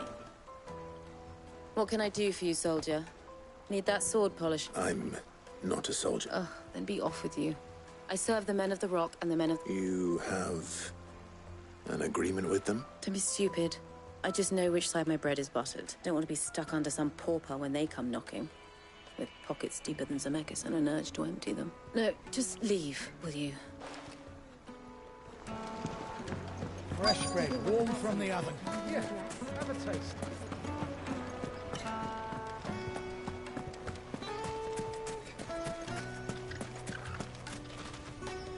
Do you have a moment? Depends what for. Just a question. Dalamil seems to be thriving compared to the other villages I came through on the way. Is there a reason for that? Well, we're a stone's throw from Drake's Fang, for one. The soldiers guarding the Mother Crystal and the shipments need a place to spend their hard-earned gil. The men of the Rock throw their money about like there's no tomorrow. Is that so? Well, thank you. Don't let me keep you from your work any longer.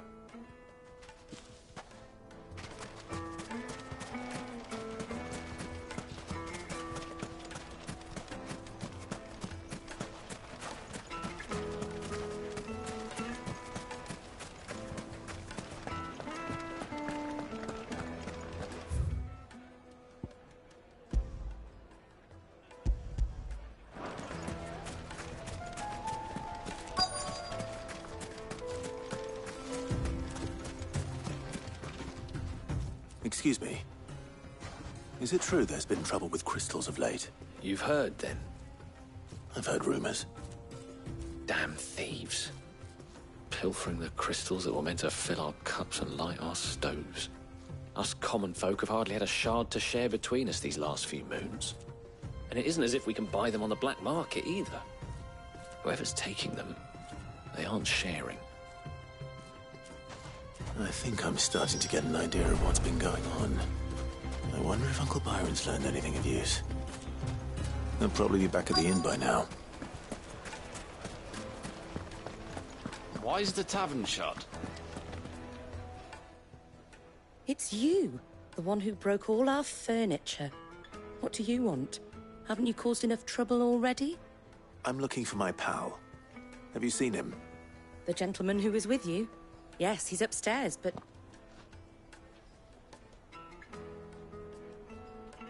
Thank you. I'll go and fetch him.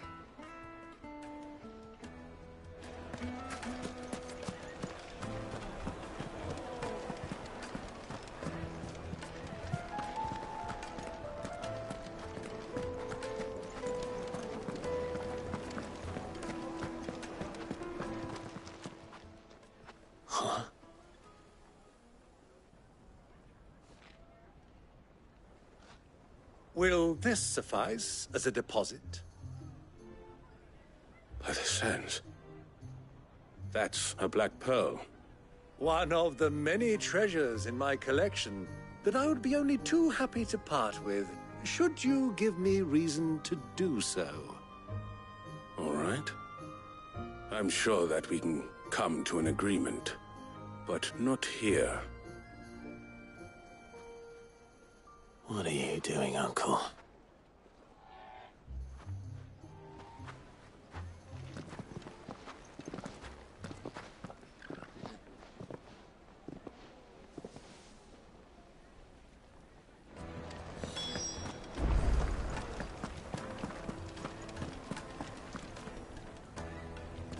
Care to explain why you're giving gifts to Kupka's men? Bait, my boy.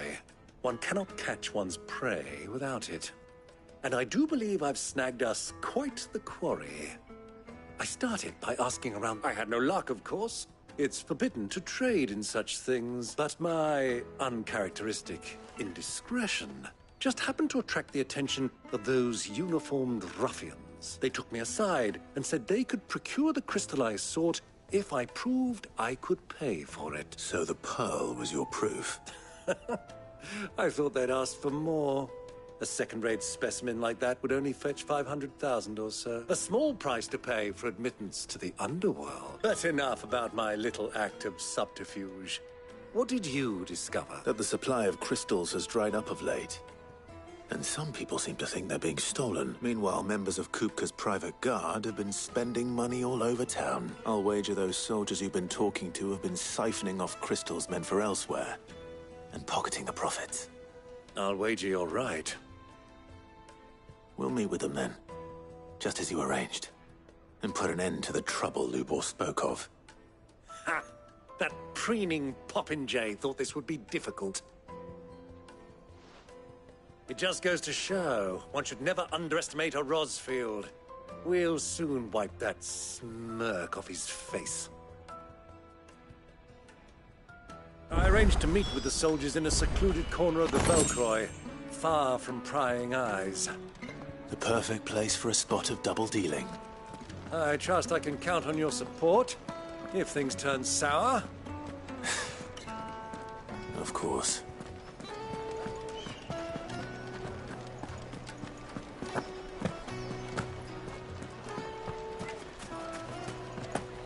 Why is the tavern shut?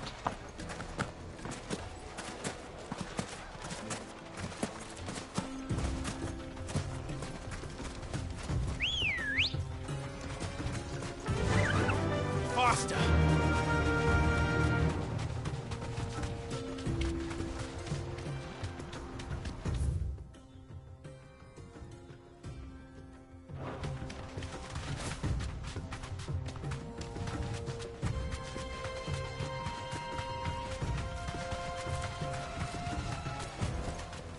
That'll do, girl.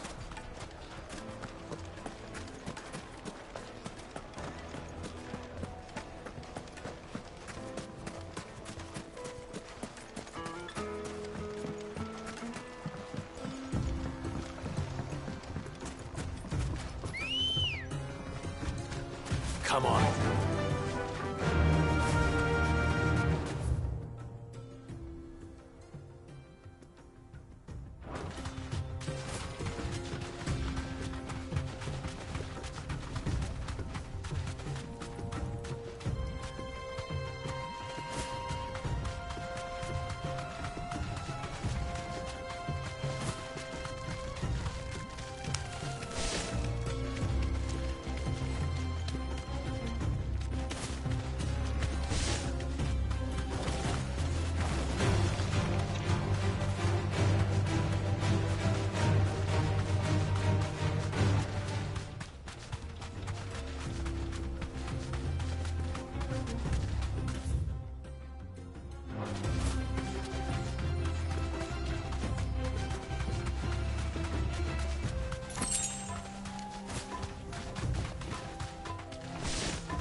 I'll take it from here.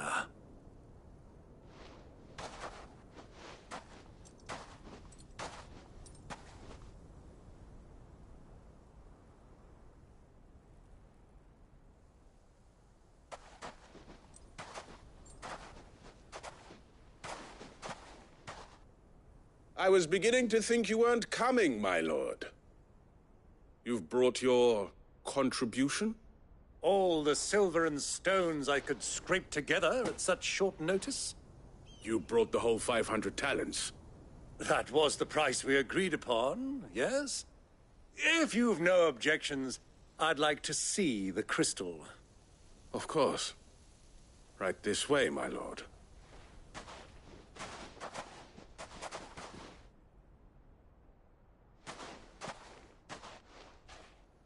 Not bad at all. You weren't lying about the clarity. But what of security? If I were to be stopped on the road, what guarantee have I that it wouldn't be seized as property of the Republic? Because these crystals are no longer the property of the Republic. You're not buying from us. You're buying from them. And we have no more jurisdiction here than you, my lord. But we have ships, and will gladly deliver to a port of your choosing now that our price has been met. Royalists, eh? What brings you here? Why, to collect their share of Drake's Fang's blessing, of course. Our nations are allies, and so they are entitled to a portion of the Mother Crystal's bounty. And, being such good friends, we elected to increase that portion and share the benefits. And now that these crystals are officially property of the Kingdom of Waloed, we are duty-bound not to interfere, no matter where they might happen to end up next. Did you get all that? They're in cahoots! So it would seem. My lord, what is the meaning of this?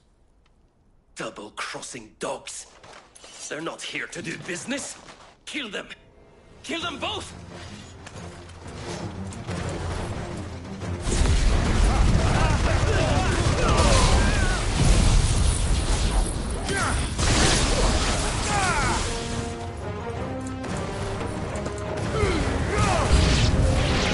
It's not over yet, Uncle. Good. I'm just getting warmed up.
Well, that wasn't too bad. How'd you like my performance, huh? I've often played the villain on the stage. I think I did the role justice. Don't you? Greybeard, you were magnificent. The battle scene was particularly thrilling. Such a shame you didn't have more of an audience, but perhaps that's for the best. How long have you been watching? Long enough to witness your uncle's sordid transaction. I hardly expected one so venerable to degrade himself so thoroughly, buying one's way into the confidence of degenerates. Ingenious. This was the trouble you spoke of. The men of the Rock taking crystals meant for the common folk and conspiring with the Royalists. Well, now it's over. Indeed it is.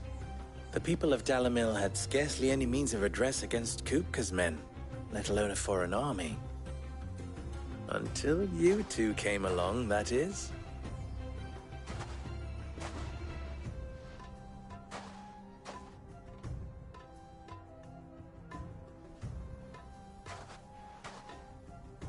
Well, we'd better get these crystals back to town. You won't mind waiting with them while I fetch a wagon.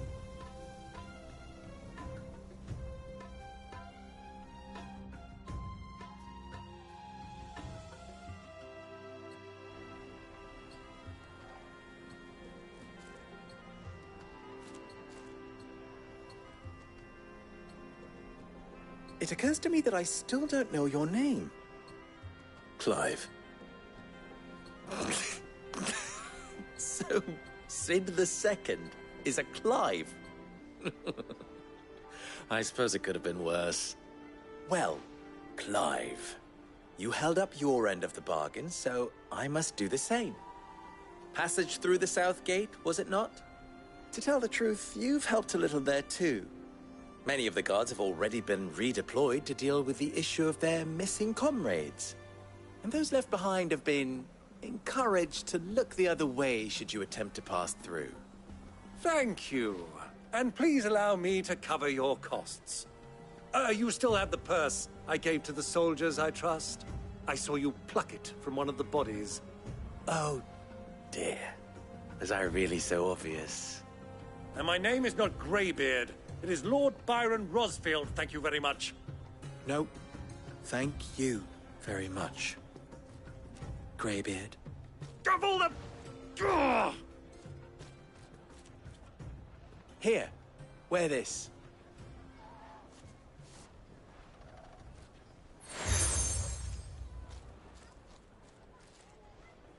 Any friend of mine who sees you with it shall be a friend of yours. Thank you, Lubor. And please, feel free to send one of my Stoluses back to your people. Tell them that Rosina Dalamil is back in bed with Sid.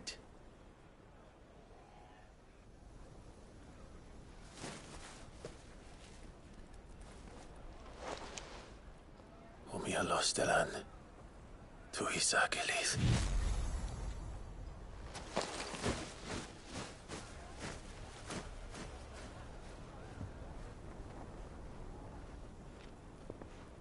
I'm trusting you, Sid.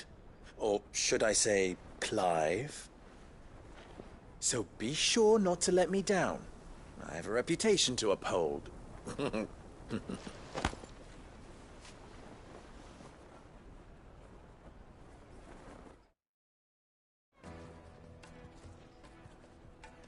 Well then, I wish you a safe journey south.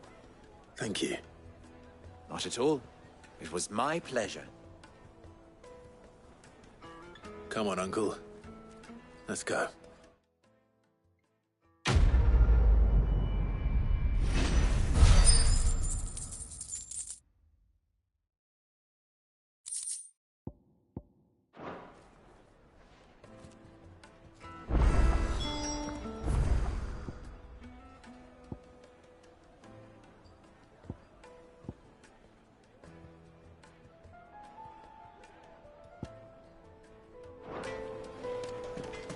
Never even forged a button.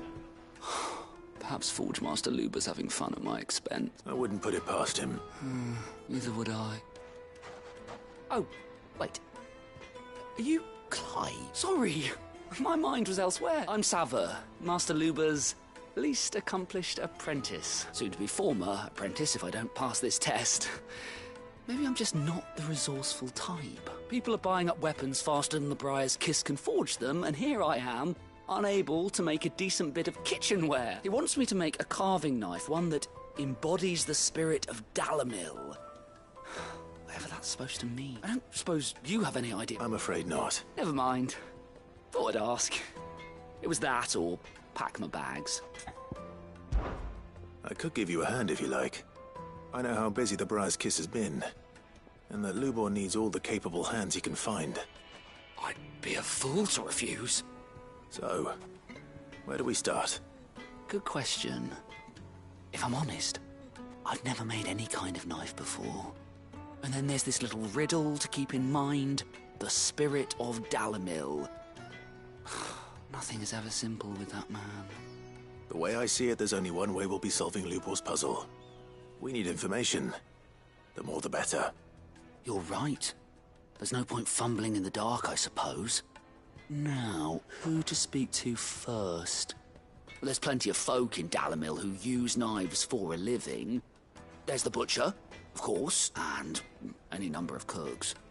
They're bound to have an opinion or two about the tools of their trade. All right. I think we have a plan. Let's get to it, shall we? I'll talk to every cook I can find. You speak to the butcher, and anyone else you can think of. All right. Good luck. Let's hope that someone says something useful.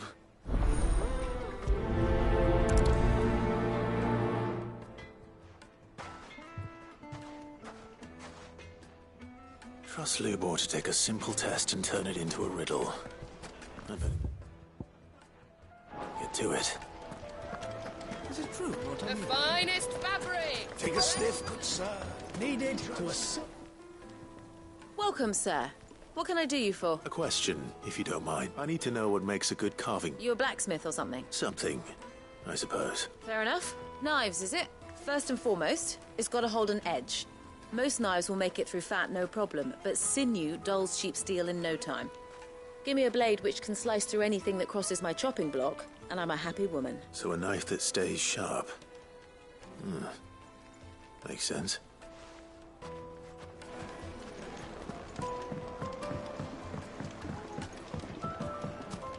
Made from the stoutest stoneware. Just Won't look chip, at the won't crack. detail.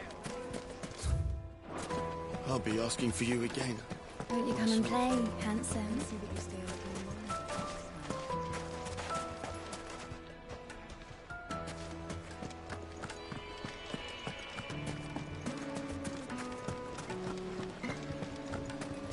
Wait inside. Ha! They've opened the gate. Lubor was true to his word.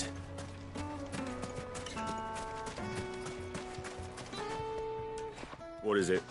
I'm in no mood for chatter. Sorry. Do you mind if I ask your trade? Hunter, why? I have a question.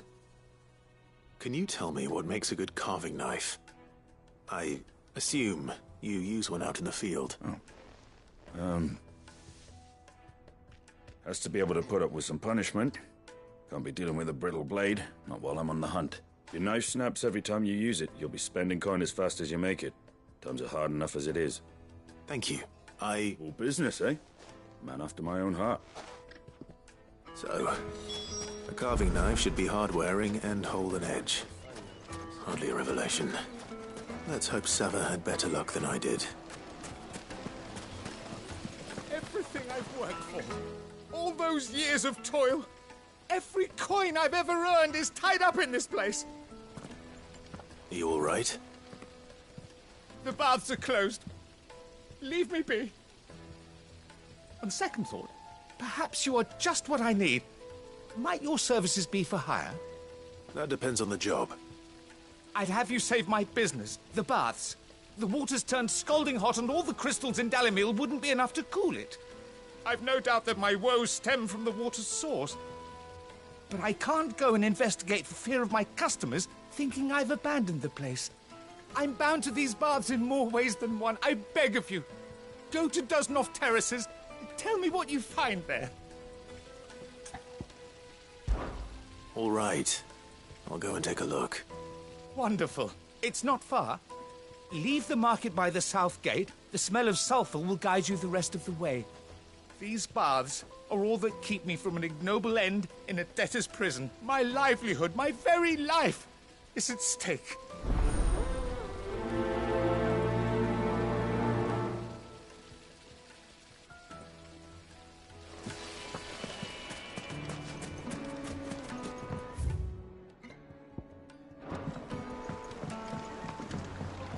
Fresh bread, warm from the oven.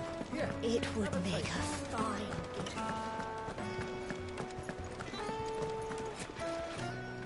So, how'd it go? You learn anything useful, or should I be looking for a new trade? Only that a blade should be durable and stay sharp. But I don't see how that relates to the spirit of Dalimil. I didn't have much luck either. All the cook said was that he needs his knives to be light. Too heavy and they do his shoulder in. So we're no better off than when we started. Perhaps Lubor didn't mean anything with his Dalimil remark. But that can't be right. I've bandied enough words with the man to know that he chooses them carefully. No. We must be missing something. Something right in front of our noses, most likely. No doubt you're right, but I have to make a start soon. I can't put off making this knife forever. Agreed. Lubor wouldn't like that much. Right. I've been trained to work iron. The cheap stuff, mind. But it's hardy enough if you don't hammer it too thin, and it sharpens up nicely with a bit of effort. Trouble is, it's either durable or it's light. Meaning someone is going to be disappointed. Forge Master Lubor, probably. Is there no one else you can turn to? Someone who knows their metals, perhaps? The other apprentices know better than to help me with my test. But maybe there is someone I could turn to. A merchant. A favourite of Forge Master Lubor's, who sells metals to tradesmen passing through the Valcroy. I bet she'd know a thing or two.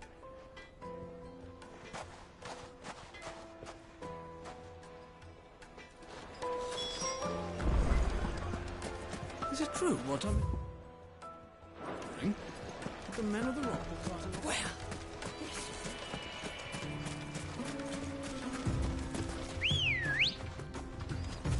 Ready, go?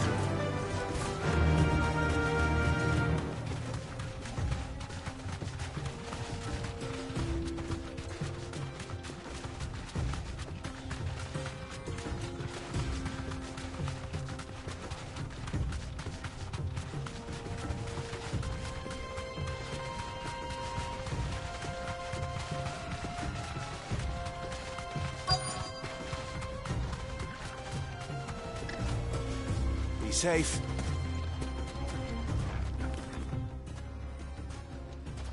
Any luck? Or will you be needing help with your bags? Well, I asked her, but... you tell him. If you're looking to make a knife that will impress a master like Lubor, there are options, they're just not that viable. Featherlight adamantite knives will get passed from generation to generation, never needing so much as a lick of the whetstone, but adamantite ore is unique to ash, so it doesn't come cheap. And it's beyond my skill to handle. Unique to ash. Are there any materials unique to Dalamil? Something which could be mixed with iron to refine it. Make it lighter. What are you getting at? You said that Lubor trained you to work iron. Then that's what he'll expect you to use. But he would have known that it would either be too heavy or too brittle for a carving knife. Perhaps his Dalamil remark wasn't a riddle, but a hint. If it's cheap metal you're using, then there's always limestone, I suppose. Folk first settled Dalamil to get at her mineral deposits. And, if you know the trick, it can be melted down in the furnace to drive out impurities from low-quality iron. Bloody hell! That must be it! I don't suppose you know the trick, do you? It's hardly my speciality, but I've been around enough blacksmiths to know how it works. Looks like I've got some learning to do. Clive, I hate to ask after all that you've done for me, but... The limestone? Fine. I can hardly abandon you now. Besides, I want to know if this is the answer to Lubor's little riddle. I can't thank you enough, Clive. You'll have no trouble finding limestone over in the terraces. The place is bloody made of it. Then I suppose I'll meet you back at the forge. Right you are. I'll see you shortly. So, do you crush it up, or just throw it in the furnace?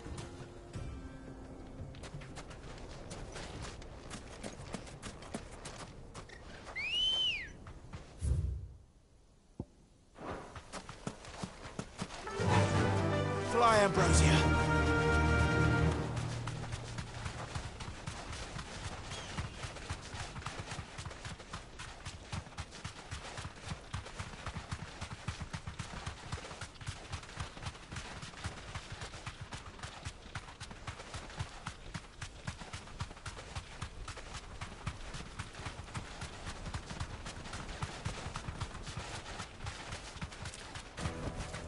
Back to the stables, girl.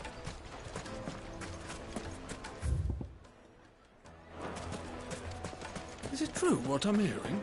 My carpets? Yes, they're quite soft.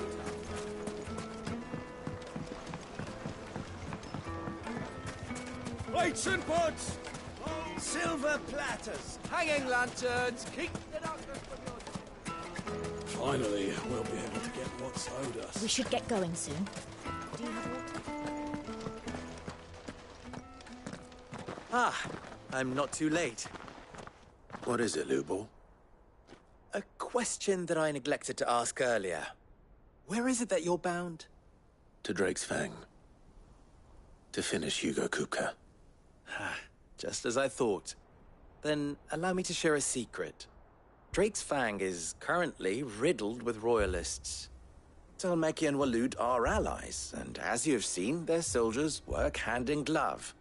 But no nation has ever before allowed a foreign army to make a barracks of its holiest of holies. Not by choice, at least. And there's more. A man on the inside of the Fang has failed to report for several days. I fear there may be more trouble lying in wait for you on the road ahead. Isn't there always? If you're determined to beard the lion's den, then promise me one thing. That you will enter via the mines, where the guard is lightest. I've lost one Cid already. If I lose another, people will start to think me careless. I don't plan on dying. Not before Kupka does, anyway. Well, so long as you have a plan.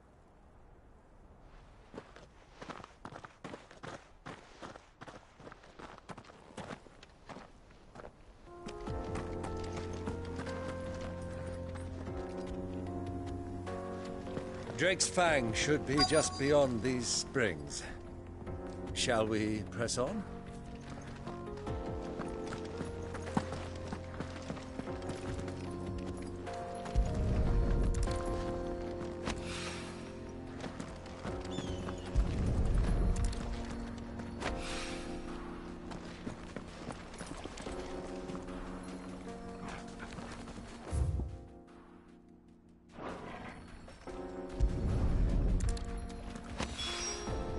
One rock looks a lot like another.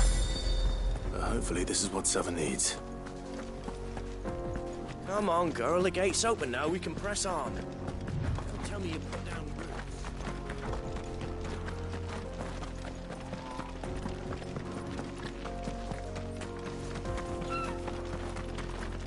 What the hell are those things?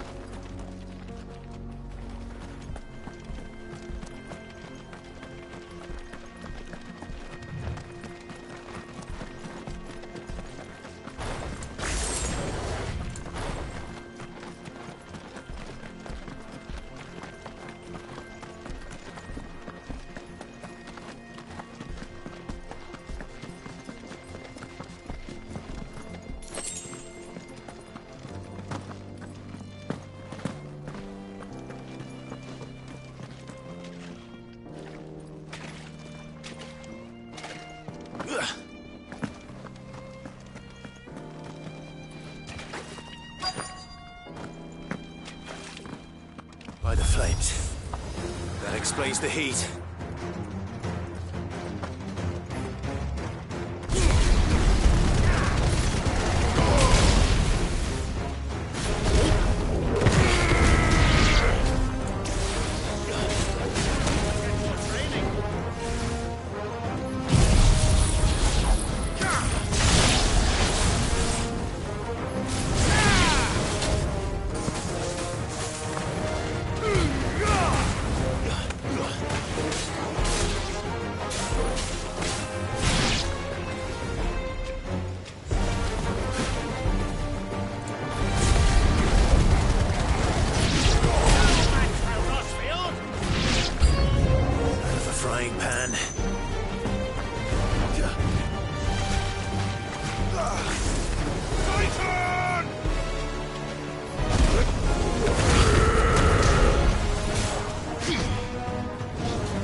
Let's cool things down a bit. Let's hope it's enough to keep the baths from boiling.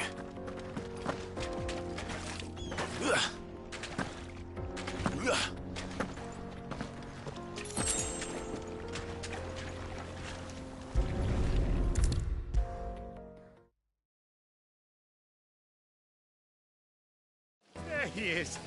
The man who saved my business.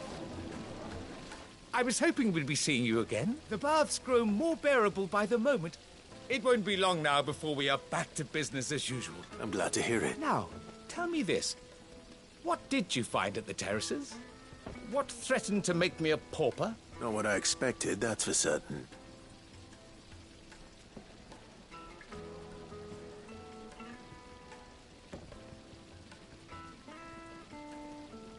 You tell a fine story. That's not to say I don't believe you, though. Creatures made of flame, eh? That's something new to worry about. But I burdened you with my worries enough already. Here, a small something by way... Right. It's high time I got back to work. With a little luck, the day might yet be salvaged.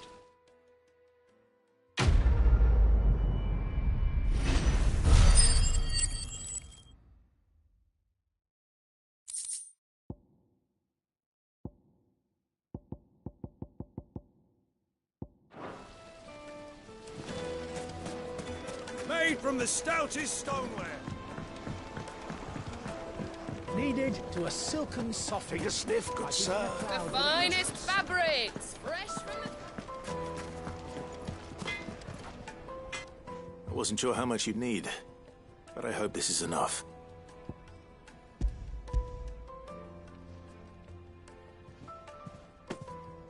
You are one of the good ones, you know that.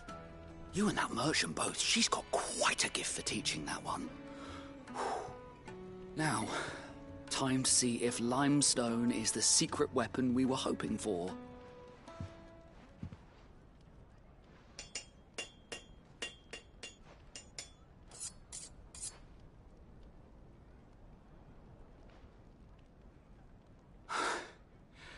That'll do, I reckon. A knife forged from the very rocks of Dalimil. Her spirit, if you will. It's a fine-looking blade. I only hope Master Lubor agrees. That sounds like my cue. And just as well. I was getting tired of waiting. I'm sorry, Forge Master Lubor. Let's take a look then, shall we? First things first, Sava, do you think this is a carving knife worthy of the fine people of Dalimil? I'd like to think so. But what do you think? What do I think indeed? It's sharp-ish, but it won't last long with hard use. And it's heavy, heavier than it should be. You might not think it just to hold it for a moment, but sell that to a cook and you'll never hear the end of it. It looks like someone paid a visit to the terraces. The limestone was a step in the right direction, granted, but one that still leaves you short of the mark. And I was so certain I had it all worked out. I don't know who you found to teach you that little trick, but it certainly shows initiative. Next question. How much do you think I would charge if I'd made this? Well, if it took you even a fraction of the time it took me, I would say you could demand a heavy purse. And who would be able to pay that? The butcher? The hunter? The cooks over at the inn? Dalimil is home to humble traders, not wealthy lords and ladies. Rule number 1 in any business, Sava, know your customers. Yes, Forge Master. This is just about passable. But only just. I'd say you're worth keeping around a little longer. Starting tomorrow, you'll have an anvil of your own. I will. Thank you. I was wondering, what would you do if you were asked to forge a carving knife? I'd do what I always do. Ask who it's for. If it was for the butcher, I'd make sure it holds an edge. For the hunter, I'd make it as tough as Titan. For the cook, light as a feather. And for the nobleman, I'd make it cost an absolute fortune. There goes a master, all right. It looks like congratulations are in order. I couldn't have done it without you. So much for the Forge Master's riddle, though, eh? The spirit of Dalimil had nothing to do with limestone or anything much at all. Meaning, I had you run around for no good reason. You've passed your test. That's all that matters. You'll have a forge of your own in no time. And when I do, I'll craft you the finest carving knife you have ever seen.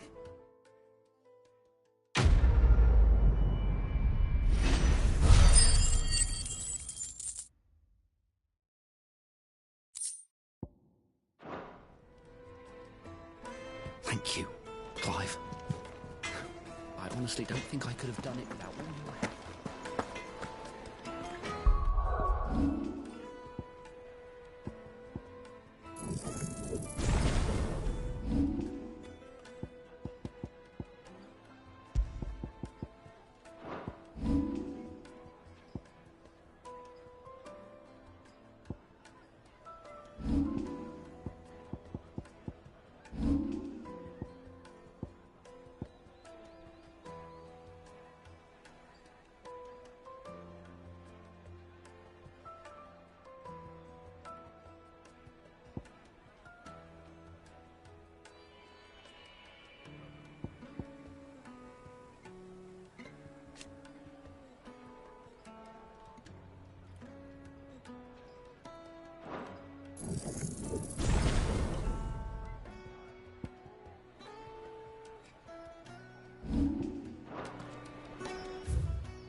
Back, are ya?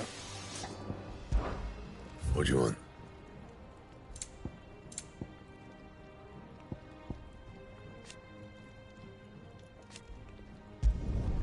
Should last you a good while.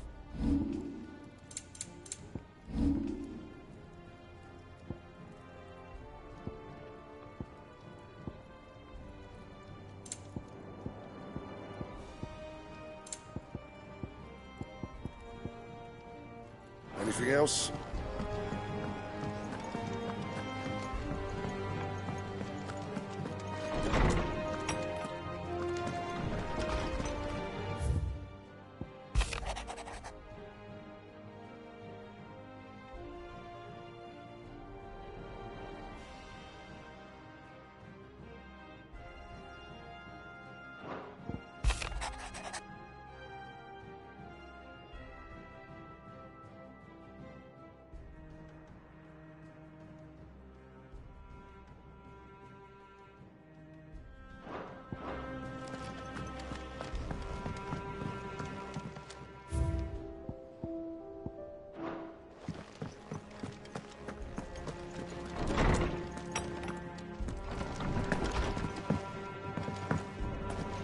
Sid's going to find Cooker and finish the job.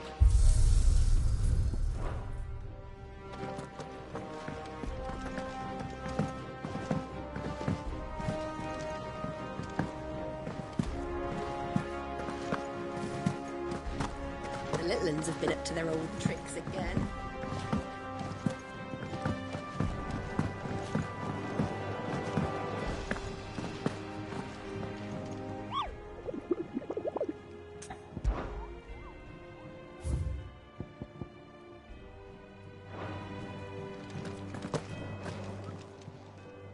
Oh, I wasn't expecting you back so soon.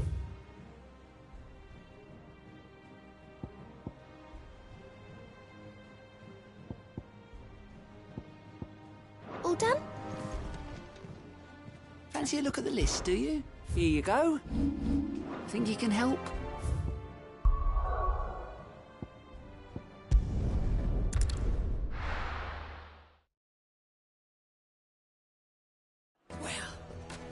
was no good. I was hoping to get out of the heat for a little while.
Is it true what I'm hearing? My carpet! Take a sniff, good sir. Fresh bread, warm from the oven. Here, have a taste. Made from...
Stout is stoneware.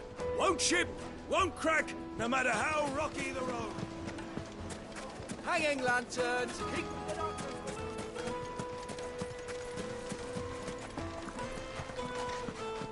We should get going soon. Do you have water?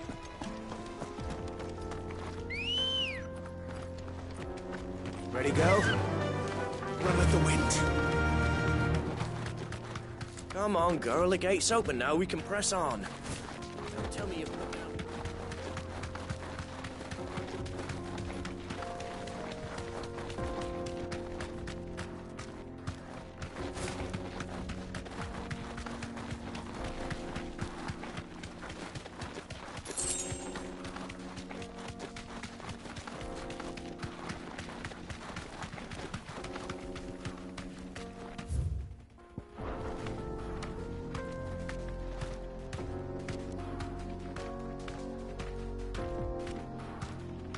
Get that damned wagon fixed!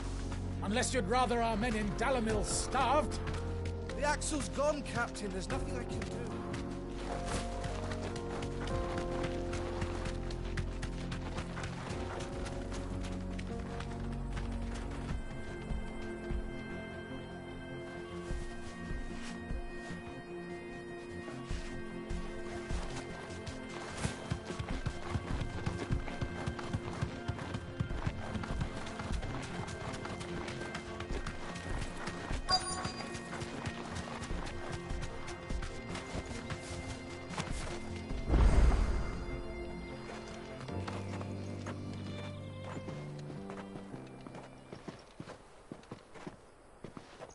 There it is. Drake's Fang.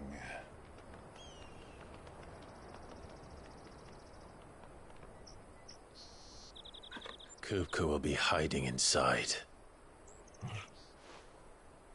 Along with goodness knows how many guards, all on highest alert. You'll need to keep your wits about you if you're to reach him. So be careful. I will, Uncle.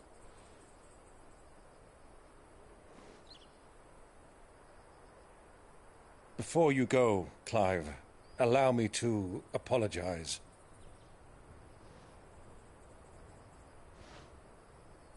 After what befell at Phoenix Gate and the crisis that followed in its wake, I fled. I retreated to my counting house and danced attendance upon the vicereine in the hope it would bring me favor. I betrayed my nation to save my skin, like the coward I am. And I'm sorry. Uncle, please. It's not too late, Clive. Rosaria is yours by right, and there are those that would help you to take it back. Had I the courage of my brother, I might already have done so. But that ship has sailed. You however. No. Forgive me, but I cannot. I fight to build a new world now. A better world. Where men can live and die on their own terms. I was raised in a nation that strove to improve the plight of bearers.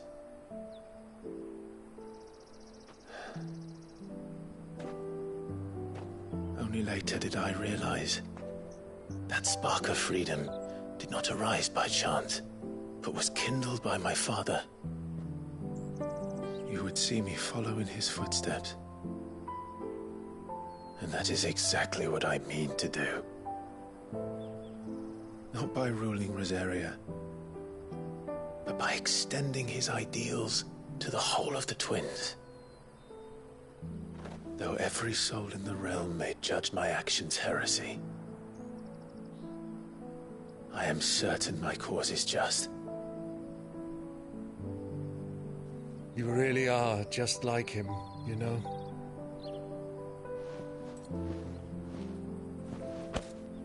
Thank you, Clive, for coming back to me.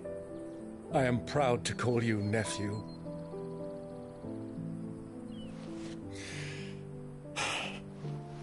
Well then, this is where we must part ways. Wish me luck in convincing my Canvarian friend to share his considerable talents. I mean to plunder his coffers and prove myself worthy of a place in your merry band. Till then, my boy. Till then, go safely, Uncle. And you, nephew. We have much to catch up on, you and I. I shall expect you to regale me with the tales of all your adventures when next we meet. You can regale me too, Torgal.